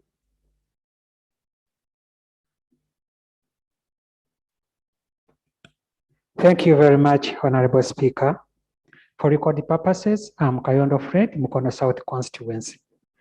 Honorable Speaker, I think I'm the most privileged one to talk about JICA because I worked as a porter on JICA project in my senior 6 vacation.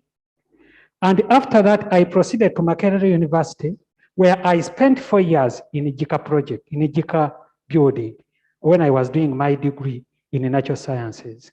So I'm the right person to thank JICA. But Honorable Speaker. That is why I picked you. But Honorable Speaker, allow me to remind JICA that their student is now an MP in Mukono South. So I love the technology they put at the bridge. So I think you should follow your student because we need that bridge connecting Gaba to Mpata so that you can ease the transport and then you ease the road traffic we are having along Jinja Road. I always feel concerned when my JICA people are trapped in Jinja Road traffic jam. Therefore, I've got the right chance to tell you that if you connect Gaba, Tubule, Mpata, Mtenjeru, that road, that connection can ease the transport so that you don't get stuck in this Jinja Kenya highway traffic jam. But No, there, Speaker, I think that one, you are addressing it to the wrong people. That one you address to this one. Well, Speaker, I think, sir, you don't have direct access to JICA now. But Honorable Speaker, I was speaking to them as their student. And therefore, let me take this opportunity, Honorable Speaker, to direct it to the right people.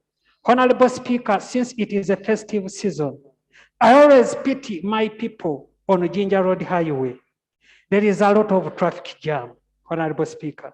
And then the access road that was put there to connect to Katosi, Chisoga, and what have you. Now it has been flooded by the jam, yet it was not meant for that. Would you like to return to the motion?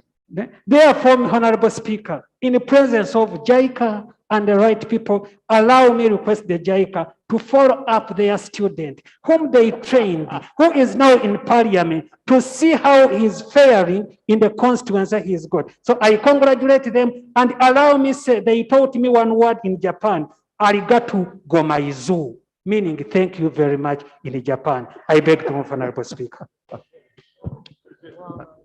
I think the clerk and the leadership of parliament has to make a quick appointment for the honorable member to visit JICA offices. We'll do that, and then you can go there and have. Yes, Honorable. Thank you so much, Right Honorable Speaker. My name is Roland Njomjenyi, and I represent the people of Ruchiga. I stand support the motion by thanking JICA for the development work that they have done in Uganda. Between 2012 and 2016, I happened to be the finance director for one of the solar companies in Uganda called Incafex, and JICA gave us jobs to extend solar power in St. Joseph's Hospital, Maracha, in Jinja Hospital, and Entebbe and Gomba hospitals.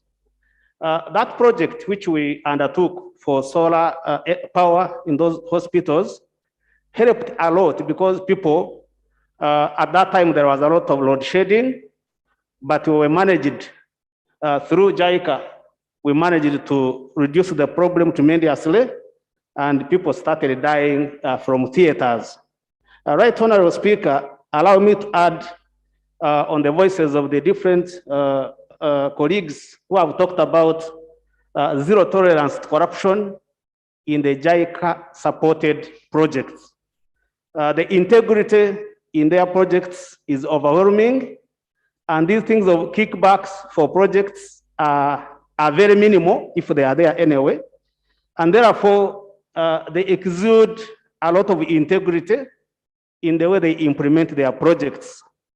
Finally, Right Honorable Speaker, allow me to thank JICA and the Japanese government for allowing our people, the young people, to get skills in their universities, to get training from their universities. I'm aware of so many students who have been taken to Japan for further studies, both at a master's level, PhD level, and undergraduate levels, and they have come back with enormous skills, which will definitely help this country to leap forward in terms of knowledge and skills.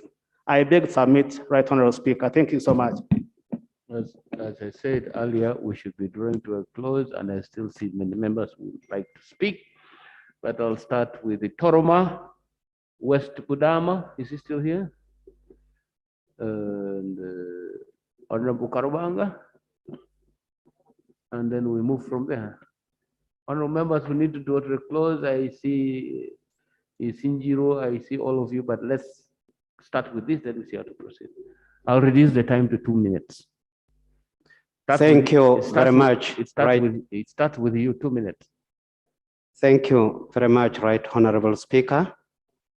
For record purposes, my name is Koluo Joseph Andrew, representing the people of Toroma County, Kataki District. A friend in need is a friend indeed, and that is JICA. I want to thank JICA for the enormous projects it has done to our country.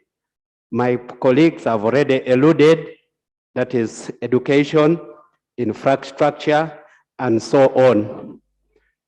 My colleagues, there is one thing which I want us to understand.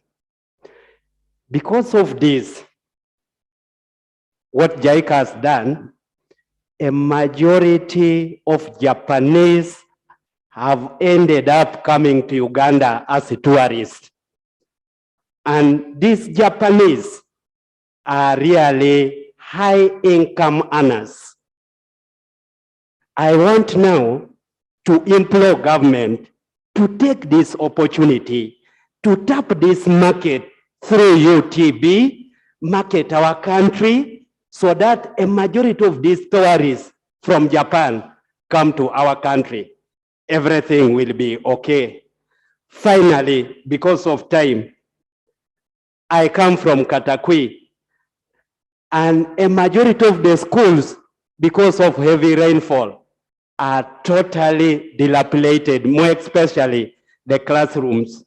I kindly request JICA to extend its hand, especially in renovating these houses. Thank you very much.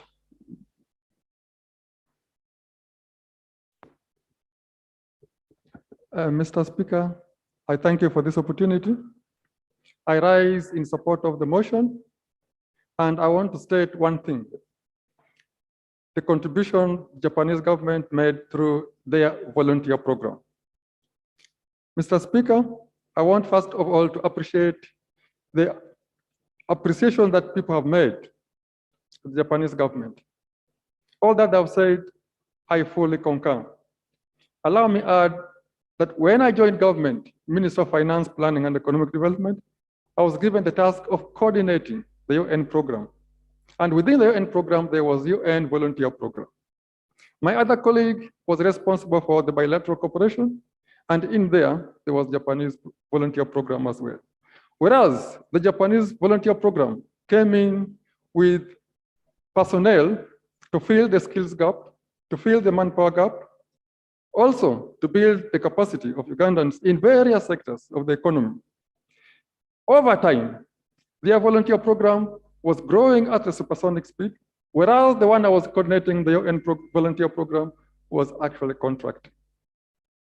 I therefore want to say that given the example the Japanese government has shown us, we could, as Ugandans, also emulate and come up with our own national volunteer program and strengthen it on the basis of the volunteer spirit.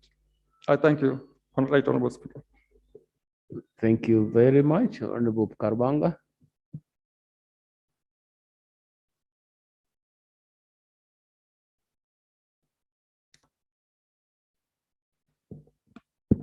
Thank you, Right Honorable Speaker, for giving me an opportunity. David Karubanga is my name. I'd like to thank the honorable member for raising that motion. And indeed, I would like to add my voice to the colleagues who have appreciated JICA for the development programs. Honorable Speaker, I'd like to specifically talk about the energy sector. Indeed, one member has already talked about their contribution to energy access through renewable energy solutions. But I also wanted to add that they have funded many projects in the distribution networks so as to increase energy access. This one has happened through a means of energy, REA, and indeed, they have helped us increase the percentage of electricity access to Ugandans. JICA has also helped to reduce losses, that is by increasing energy efficiency.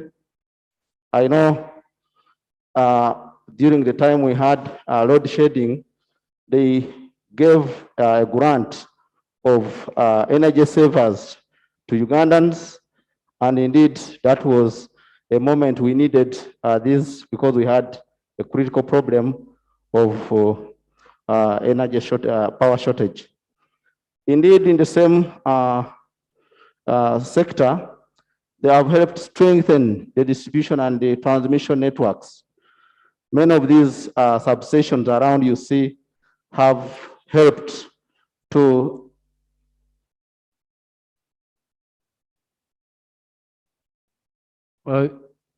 Okay. Didn't ask for extra time, so it's okay.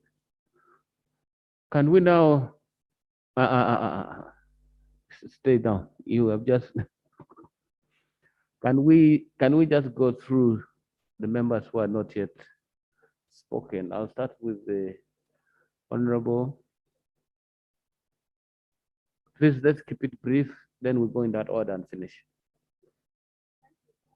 No new person can rise. No new member can rise. You risk being ignored. Thank you, Right Honorable Speaker, for giving me this opportunity. I want to support the motion to thank the Japanese government, especially through the project of JICA, for the developments that they have done in this country. I want to thank them especially for what they have done in my region of Sebei, especially in Soy County, where Chamaswet represents. Because Chamaswet is not here, I would like to talk on behalf of him. In Soy County, this is what they have done. They have established a very big project, an irrigation project for rice, which is still ongoing up to now. They're even leveling grounds for the production of rice. They have established boreholes for many farmers, both solar boreholes, solar pumped boreholes, and those which are manually pumped. They have also supported the sunflower farmers by giving them oil pressing machines. So I want to thank them so much for their generosity. This really gives us a lot of challenge because you are doing for us very good work and we are doing less to you. But we want to thank you. We pray for God to bless you. Thank you so much. Thank you. Please. Mr. Speaker, sir, I join others in commending the mover of this motion, for it is absolutely civilized for one to say thank you when something good has happened. And it's therefore right that the House commends the Japanese government and the people of Japan for the support they have given us. It seems to me, sir, that the Japanese know what God has said about mankind, that there is more honor in giving than receiving. This is a lesson we Ugandans must learn. It is more honorable to give than to receive. Receiving on a permanent basis has no honor at all. And the lesson we should therefore draw, for it is true that the Japanese want us to reach a level of self-sufficiency. We cannot go on and on receiving for things we should, under normal circumstances, be able to do for ourselves. And so it's a lesson I appeal to members to learn very, very quickly. There is more honor in giving than receiving. We commend the people of Japan and their government for their desire that Ugandans reach that level of not receiving, but also being able to give to those who are not able. Lastly, Mr. Speaker, sir, it is essential that we say thank you, but it is also a matter that we invite our self-introspection, that we cannot go on on others, Mr. Speaker. Yeah. And so as we commend the Japanese, as we say thank you, it should also invite us to say it can't go on like this. I thank you, Mr. Speaker. Thank you very much. Yes, you know the order. Honorable.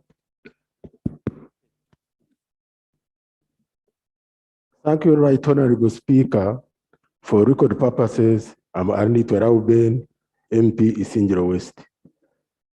Right Honorable Speaker, I'm here to support the motion, especially in the environmental sector.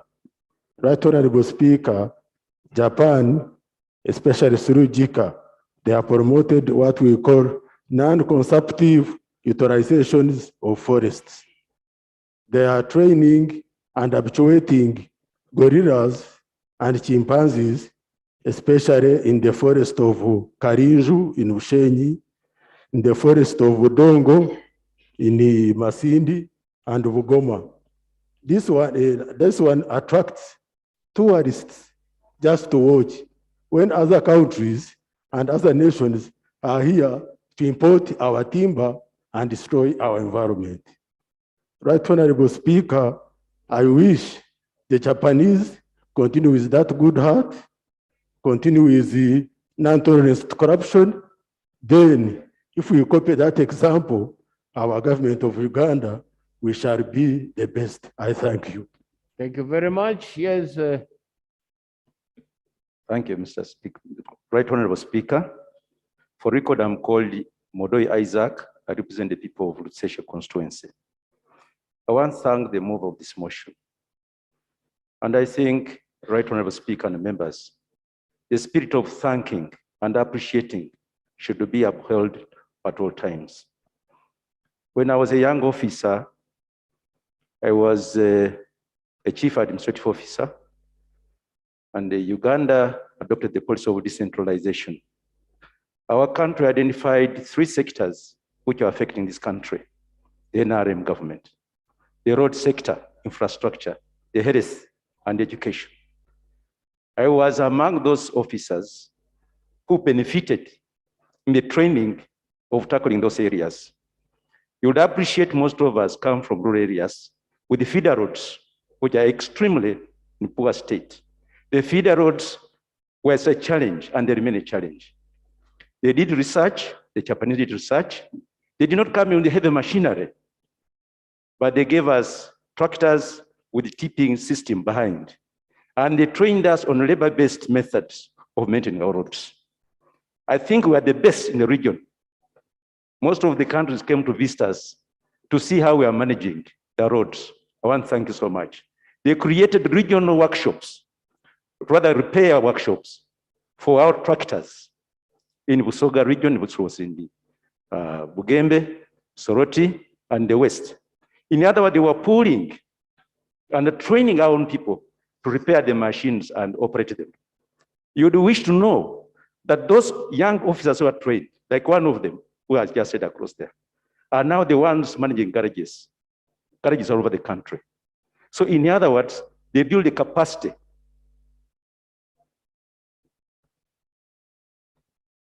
Yes, next honorable member, please. Claire, then we move. Yeah, thank you so much, Honorable Okay. Speaker. For record purposes, I'm Wandras Robert, representing Bungo County South in Mbale District. Honorable Speaker, I want to add my voice by supporting the mover of this motion. At the same time, appreciating the partnership with the Japanese government through JICA agency. Honorable Speaker, at that time, I happened to be the leader in Mbale District, but I want to share with you, JICA trained quite a number of our people, younger men, youths, in the construction of roads using Maram through Mount Elgon Technical. We applied a skill called labor-based technology, whereby quite a number of our roads were Maram. That is to say, using Maram. However, Honorable Speaker, as we talk now, given the terrain of Mbale and other eastern districts, as we talk now, Maram disposts have gotten depleted. We no longer have Maram. Honorable Speaker, how I wish to interest our colleagues, the Japanese, that they would again develop interest in the low-cost sealing technology, whereby if they can agree to come and continue giving both technical and financial support in helping us work on these roads using low-cost sealing with some little tarmac and affordable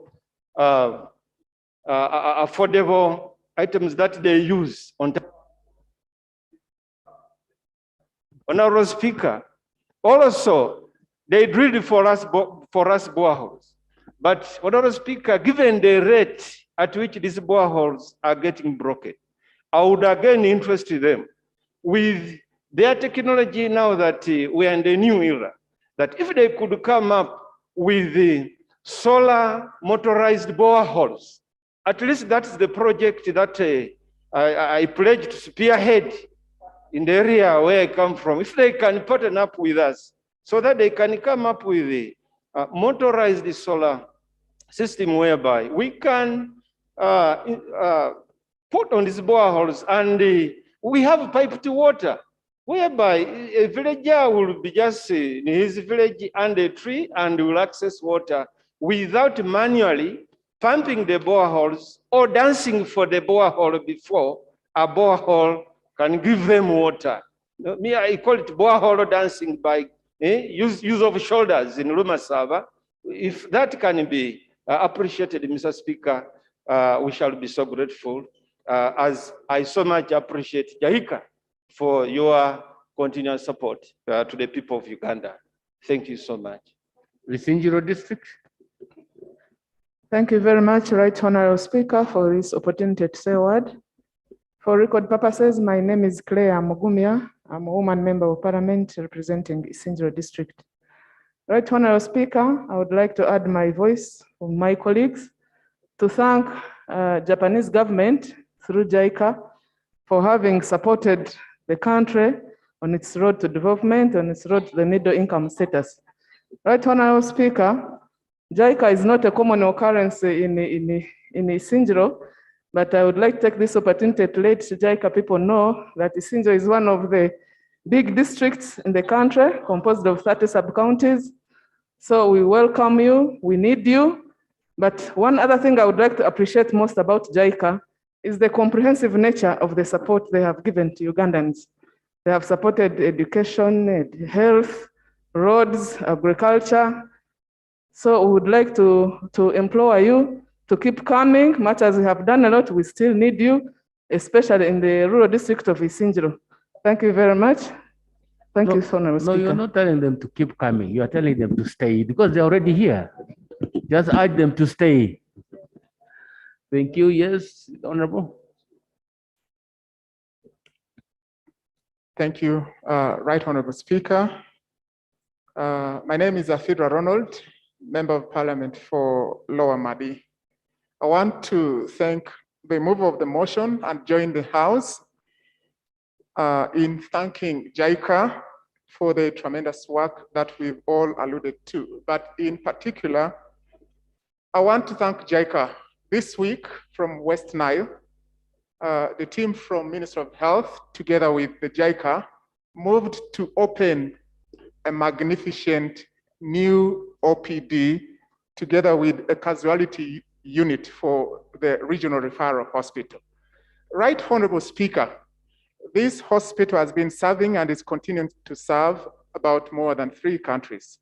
We have Congo, we have South Sudan, and of course, the refugees within the region. Their support, which is in relation to the need that this government identified in strengthening the health sector in the 3 regional referral hospitals, came timely.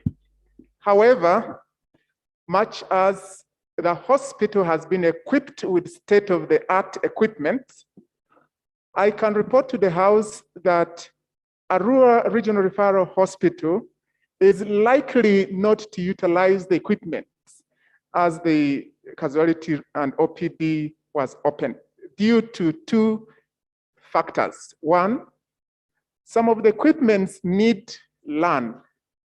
LAN is an ICT network, which is work for us. And then the second is insufficient and inadequate power that the region is experiencing. And through you, Right Honorable Speaker, I want to urge government to support continuously these efforts by JICA. As I end, Right Honorable Speaker, just 1 minute, yes. One particular observation I've had with JICA is every strategic undertaking by JICA creates employment for the people of Uganda once the projects are done, whether in education, whether in engineering, but these projects come at a cost. And therefore, I want to urge government to make a commitment for the continuous use and upgrading and support of all these projects so that they can be able to serve the people of this country, whether in the health sector, whether in the infrastructure, the roads, whether in education, whether in skills development. It comes at a cost, and therefore the House should be able to support continuously these needs of the population. I beg to submit. Thank you. Very much, honorable members. We bring that to a close. Honorable member for Dokolo, you never stood even once, so you are not on my list of people who are you never expressed interest in speaking to this motion. Honorable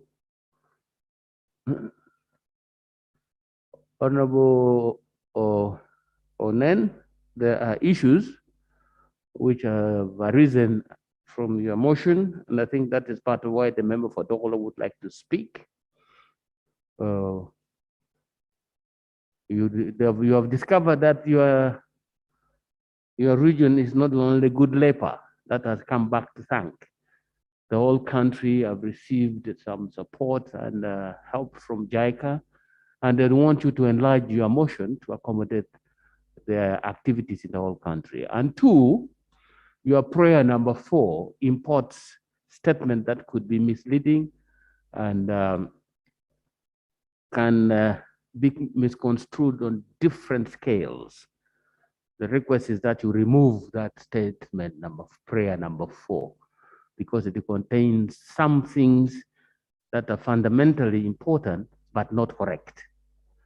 So you might want to consider dealing with the your main motion and also consider removing prayer number 4.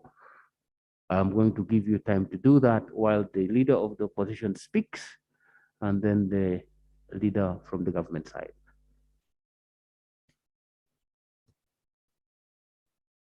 Thank you, Right Honorable Speaker.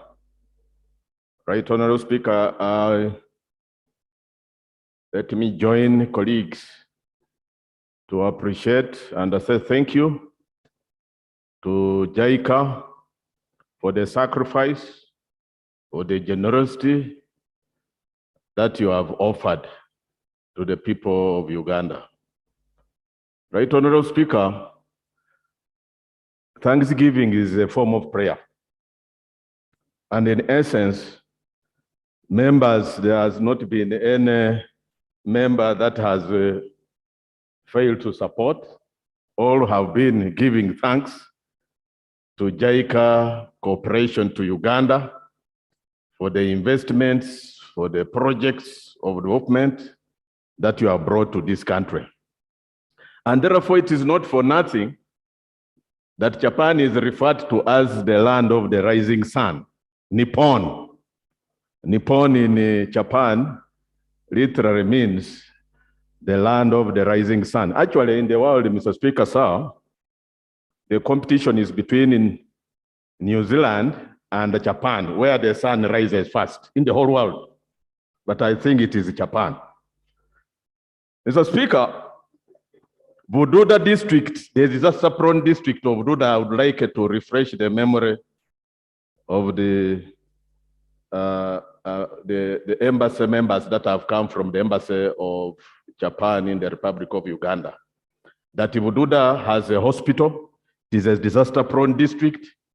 But when I was concluding my tenure of office as district chairperson of that disaster-prone district, Japan, JICA, cooperation to Uganda, refurbished.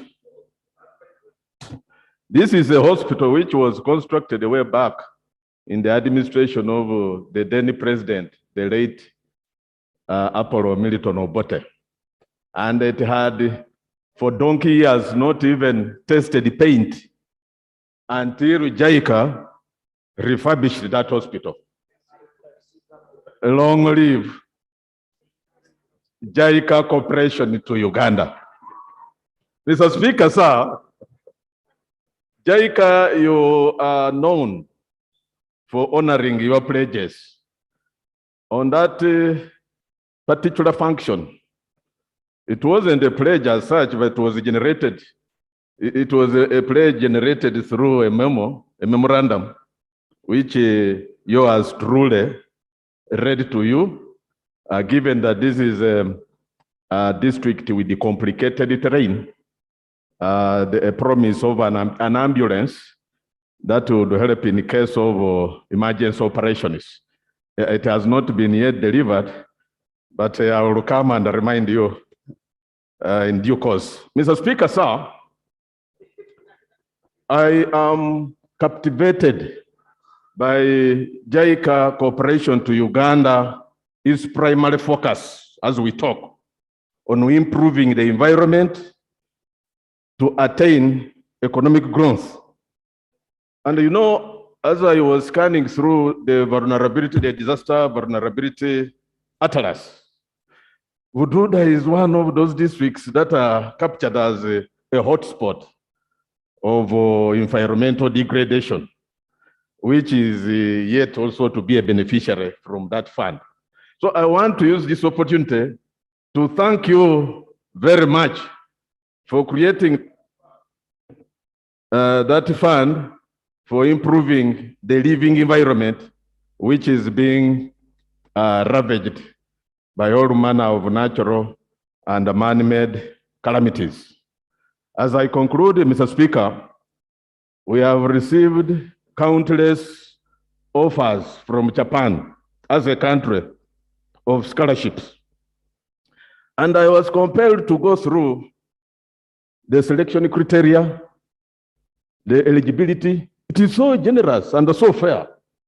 It is only that the ministry that domiciles these scholarships has issues which in no time, I might come up with a motion to compel that ministry to furnish this house with the list of beneficiaries. Because as the generous Japan offers freely and puts no stringent criteria, it is a complete opposite with the ministry, Mr. Speaker, sir. But I want to conclude by thanking very much the JICA cooperation to Uganda and wishing you the best of stay, the best of health and happiness. Thank you very much, Mr. Speaker, sir. Thank you. Yes, Right Honorable.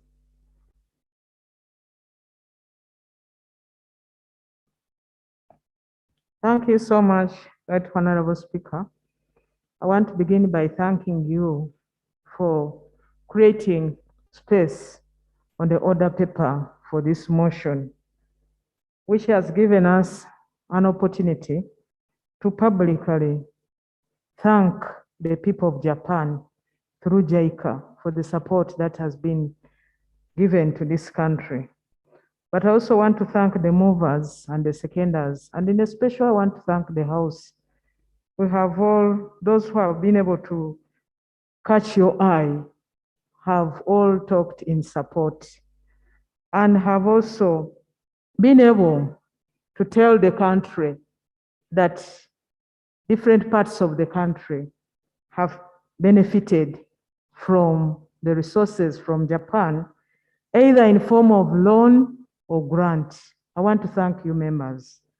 I also want to thank the people of Japan, the leaders of Japan, for the mutual respect you accord us, we accord you, we accord each other as countries. We are a country. We have cooperated, we have worked with several partners, development partners, but at times some want to go beyond the boundaries, but you have respected the sovereignty. I want to thank you, JICA. I also want to take this opportunity to thank you, JICA, for all of the projects in health, education, in infrastructure, and in environment that you have been able to extend help. But most importantly, we have also taken lessons from you as government on the issue of Microphone. Microphone. Clarification is for you, madam. Honorable Semju, let me build my point, please.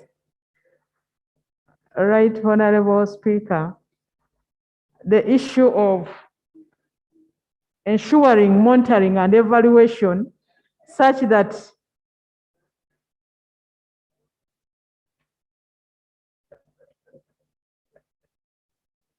Thank you very much, Right Honorable Speaker. And the acting leader of government business, I don't know for how long. Mr. Speaker, she has made a very strong statement that there are people who help Uganda, but they go beyond the boundary or the boundaries. I would like to seek clarification from her. What are those boundaries? Because JICA tomorrow may also go beyond the boundaries if you don't tell them what these boundaries are. Can we know what these boundaries are so JICA doesn't have to go against these boundaries? And to help us know those who have gone against those or beyond those boundaries. Thank you so much, Honorable Member, for seeking that clarification. Right, Honorable Speaker, Honorable Semju Nganda Ibrahim is a good student of diplomacy because he's also coupled in the schedule, in the curriculum for mass communication, for which he's a graduate and he's a practicing one, and he knows all of these. When I'm talking about boundaries, I'm not talking about the boundaries between the different countries. I'm talking about the boundaries that are spelled out in the cooperation between the two countries, and you have also experienced it, Honorable Semuju, in your constituency. You see sometimes certain things happening, and you also put questions to government, but government may not come out clearly to explain to you what is behind it because we are bound by the rules of diplomacy. Right, Honorable Speaker.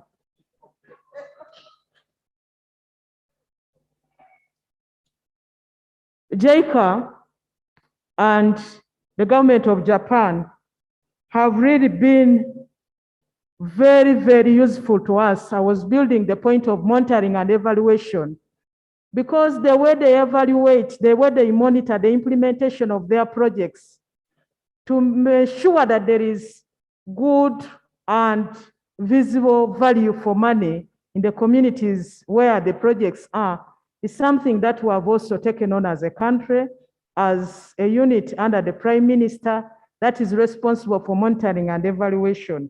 And I want to thank them because they've cooperated with us, and that is something where we have been having gaps as a government.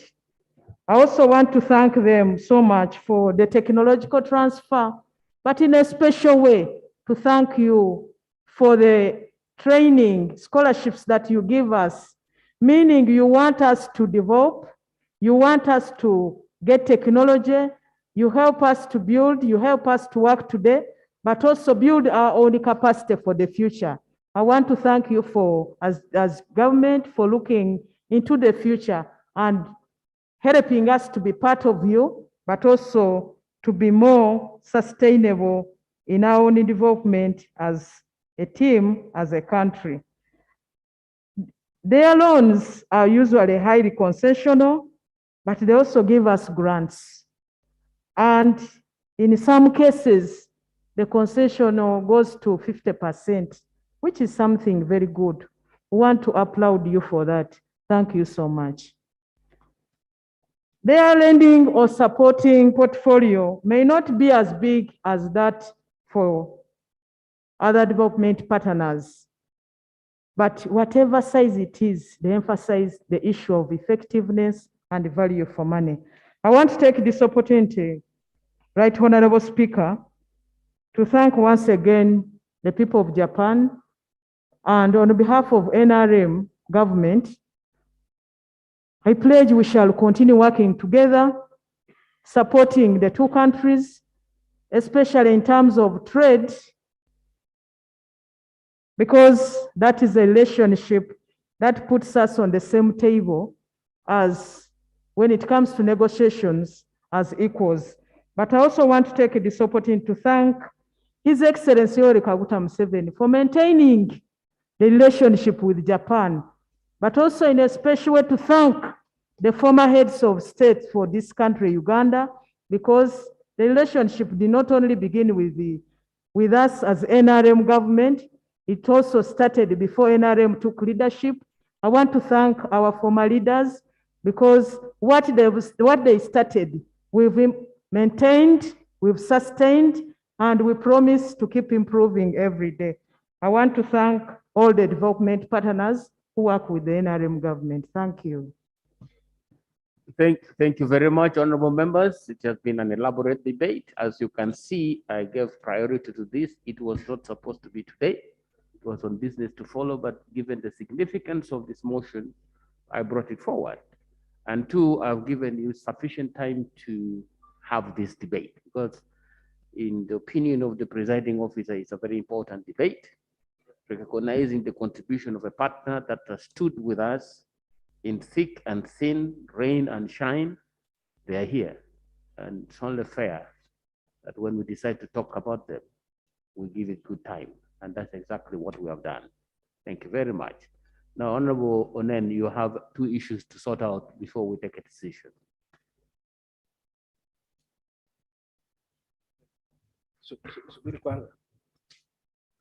Thank you, Honorable Speaker, for accepting this motion to be moved. You have really helped me to present this motion, and I want to thank my honorable colleagues for supporting this motion. There was a philosopher, an African philosopher called Nditi, once said, I am because you are, and because you are, therefore I am. I only insinuated a debate. I am aware that the contribution of Japan JICA to this country are quite enormous. It has touched the lives of so many Ugandans in different regions. And that's why people have stood up to give acknowledgement of the contributions Japan has given to their constituencies.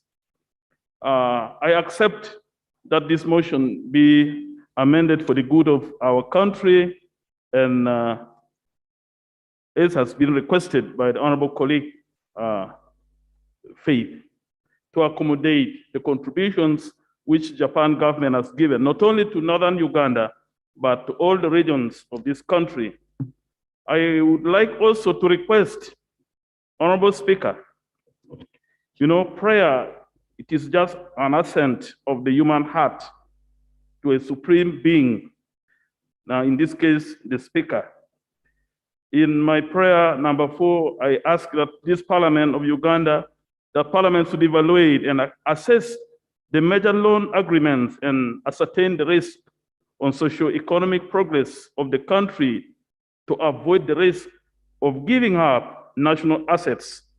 So in this regard, I would like to request that the statement, as is the case to the international airport, be removed, but the rest remain. Members? Okay, can you remove that from the record then? Can you restate that prayer for my purposes and the record's purposes? The new one now. So the new one should be Parliament of Uganda, that Parliament of Uganda to evaluate and assess the major loan agreements and ascertain the risk on socio-economic progress of the country to avoid the risk of giving up national assets. Full stop. Will that be fair? No, I think the whole idea of coming to this national asset, the risk.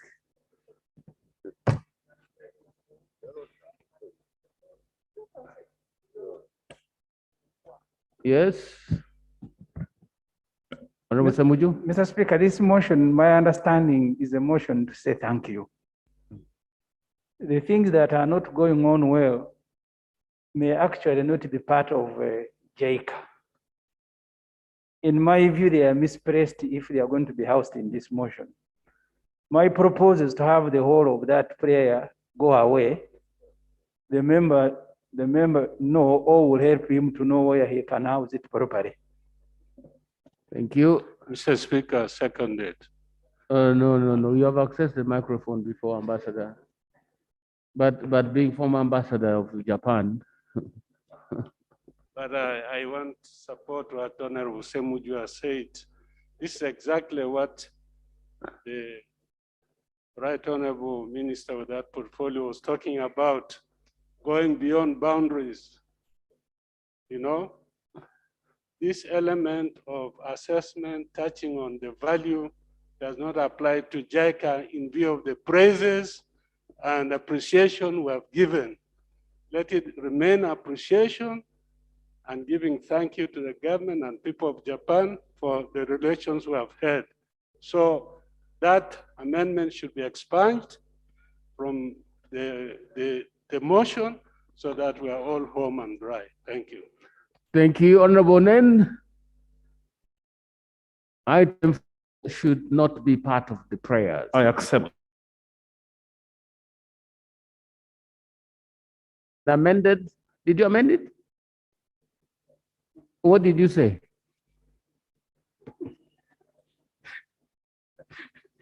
Yes.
It was reported in that incident that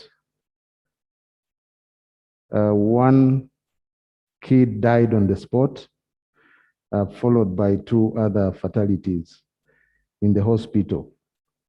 The victims were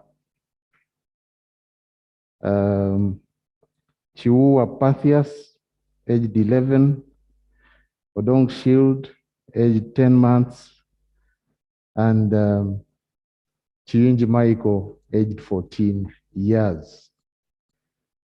Police took over the scene and did the investigations, had 1 person arrested, but 1 prime suspect named Adomat Robert is on the run.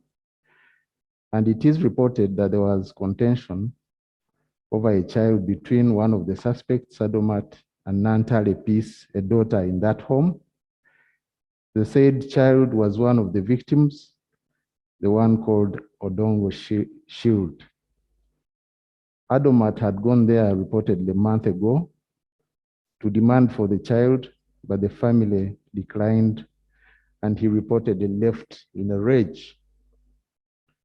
Honorable Speaker, members, forensic analysis will help to reach a conclusion on the type of explosive, but by the accounts of witnesses, it looked like a grenade, which killed the victims. This will have to be corroborated with other circumstantial information, as well as apprehension of the suspect now on the run to inform final action on the case. This far, looks like a crime of passion using this explosive object that was brought and left with the old lady in the house. However, concrete conclusions will be drawn after all the pieces of information are woven together. Right, Honorable Speaker, honorable members, other than this incident, which was brought to this house by the Honorable Sarah Kiinji, Honorable Luta Maguzi also raised the issue of similar incidents of unexploded ordinances in other places, including the one at Kapeka, also in Nakaseke, the one in Kasese, at Rukochi, and another one in Tirinyi. These 2 claimed 1 life, the one at Kapeka, and injuries to some people. These unexploded ordinances have been there and are usually disarmed or destroyed by our demolition experts when reported early. However, following these incidences, which unfortunately at that time caused more alarm because of being unfortunately connected to the terror attacks that happened that time, need more public awareness and how to deal with them when seen, so that the community can call in our people to disarm them. The matter of compensation of the victims is a cross-government issue that can be handled through the appropriate government organs. That's what I want to report for now. I beg to submit, Right Honorable Speaker and honorable members. Thank you very much, Honorable Minister. This is an update. See, we have had these engagements before, but we keep updating ourselves of how far we have gone and what could still be done. I see West Bugonjo West. Thank you very much, Mr. Speaker. And I want to thank the Minister for Internal Affairs for the job you and your team are putting in place. My only thing, Mr. Speaker, sir, is that General is familiar with warfare. And in warfare, you focus on capabilities. Number one could be defensive capability. 2, offensive capability. 3, sustainment capability. 4, sustainability capabilities. There are so many capabilities in warfare. But Mr. Speaker, sir, after appreciating the submission from the minister, I'm alive to the fact that when the enemy wants to attack, God forbid, they'll never make a signal. Every time I pass or I drive along our roads, I get concerned. Some of these fuel or gas stations are not manned in terms of security. If there is anything that should worry this nation, number 1 on your list, General, should be the gas stations that are not secured. Now, having gotten into a shock that we had where evildoers exploded bombs all over the city, I expected internal affairs, the leadership there, and those that support you in your very important work, to ensure that also your focus goes to the gas stations. Because everybody knows, Mr. Speaker, sir, that one gas station going up in flames will be just a disaster for the entire nation. Sir, you talk about money, but those are commercial projects. You can assign adequate security to each gas station so that at least there we know, because we can never be sure when the enemy will strike and how they will strike. Of course, God forbid. I'm saying that, Mr. Speaker, and ensure that we keep on our toes to ensure that we're prepared enough to handle any imagined or present challenge that could confront our nation and as far as security is concerned. But I want to really applaud Minister and the Minister of Internal Affairs for the job well done. I appreciate it, Mr. Speaker. Thank you. Honorable Minister, you want to respond to that? Thank you, Right Honorable Speaker and Honorable Member who has raised those pertinent issues, but which are wider and not necessarily limited to my docket, but very pertinent nevertheless. Issue of gas stations, I think is right. They are vulnerable, but there are also many.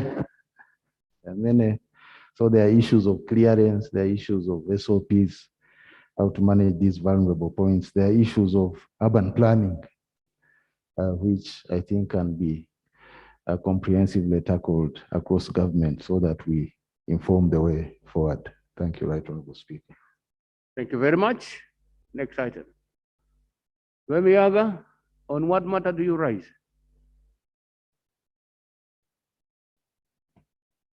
Right Honorable Speaker, I was seeking clarification on the minister's statement.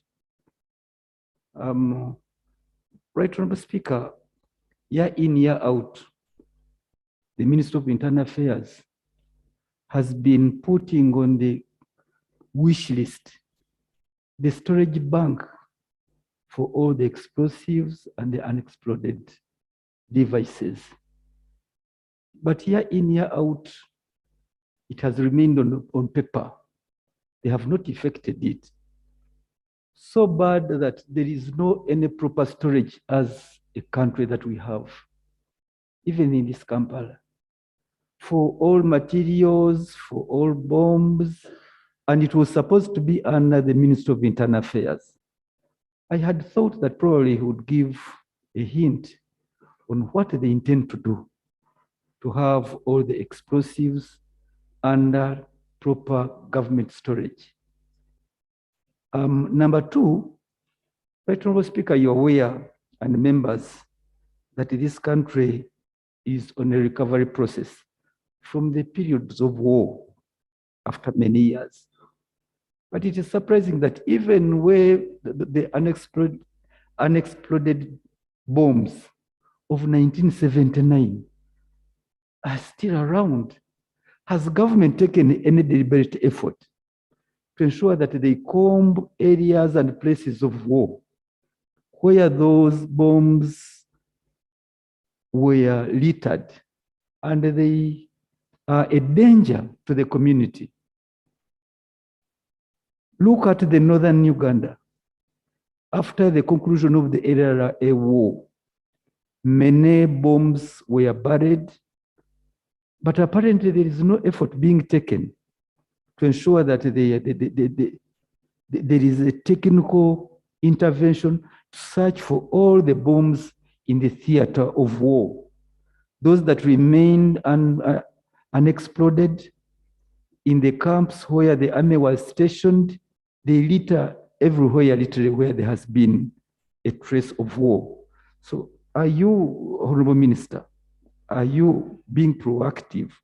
Are there any steps being taken by your ministry to ensure that where there has been war, you take deliberate effort to comb the area, you use the equipment, the modern equipment to detect particularly the buried guns and bombs, so that once people go back to their normal lives, they don't have such fatalities arising out of the many, actually thousands of the bombs that remain littered and around for the communities.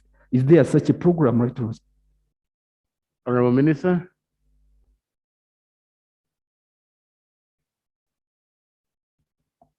Thank you, Right Honorable Speaker and Honorable Sechikubo. There has been such an exercise, only that it has been in batches, especially as regards the former war zones like northern Uganda. Please adjust the microphone so that we can. Similar exercises to sweep, if I can call it sweeping, of these former war zones have taken place, but by the MOD, not Internal Affairs. Luero Triangle was never swept, unfortunately, and I think it's a matter we can do together with the Ministry of Defense. About the storage of explosives, I think that one will be adequately addressed in the new law, in the offing, regarding both military and commercial explosives. So it will come, and I think it will adequately provide a policy framework to handle that matter. Thank you very much. Yes, Honorable Ichwero, you used to speak as a minister or as MP for Muria, or both? General, just to supplement my honorable colleague, the Minister of State for Internal Affairs. Mr. Speaker and honorable colleagues, there are two types of demining: humanitarian demining and military demining. Once a place is polluted, sometimes the army sweeps, and when the army gets out of the place, it may not have swept the entire place 100%, and therefore the population may return to a place which continues to remain relatively insecure. Therefore, humanitarian demining comes in place. The government of Uganda, with the support of the Danish government, had a program to undertake humanitarian demining, and I was privileged to lead the process, particularly in many parts of the Rwenzori, the North, and West Nile. Just like the general has correctly observed, not much was done in the Luero Triangle. So humanitarian demining actually took place. That's why, Mr. Speaker, there are those hills where the LRA at least had attempted to contaminate with mines next to Lamuo, and it was a very concerted effort of the government of Uganda that made it possible for that place to now be reoccupied by humans, and now cultivation is going on. But I also want to make it abundantly clear that even with humanitarian demining, with all the sophistication, it is sometimes not possible, Mr. Speaker, to do 100% demining. There will be some explosives that may not be detected, but can be triggered by either fire or a lot of pressure. Some of them just shrapnels, and that is what continues to happen even in Cambodia up to today, despite the fact that the Khmer Rouge stopped fighting many years ago. So, but like the minister said, maybe it is important to give a look particularly to the Luero Triangle and some other areas. I thank. Thank you very much, honorable members. Look at the order paper. None of them can be active today because the responsible people are not here. House adjourned to tomorrow, 2 o'clock.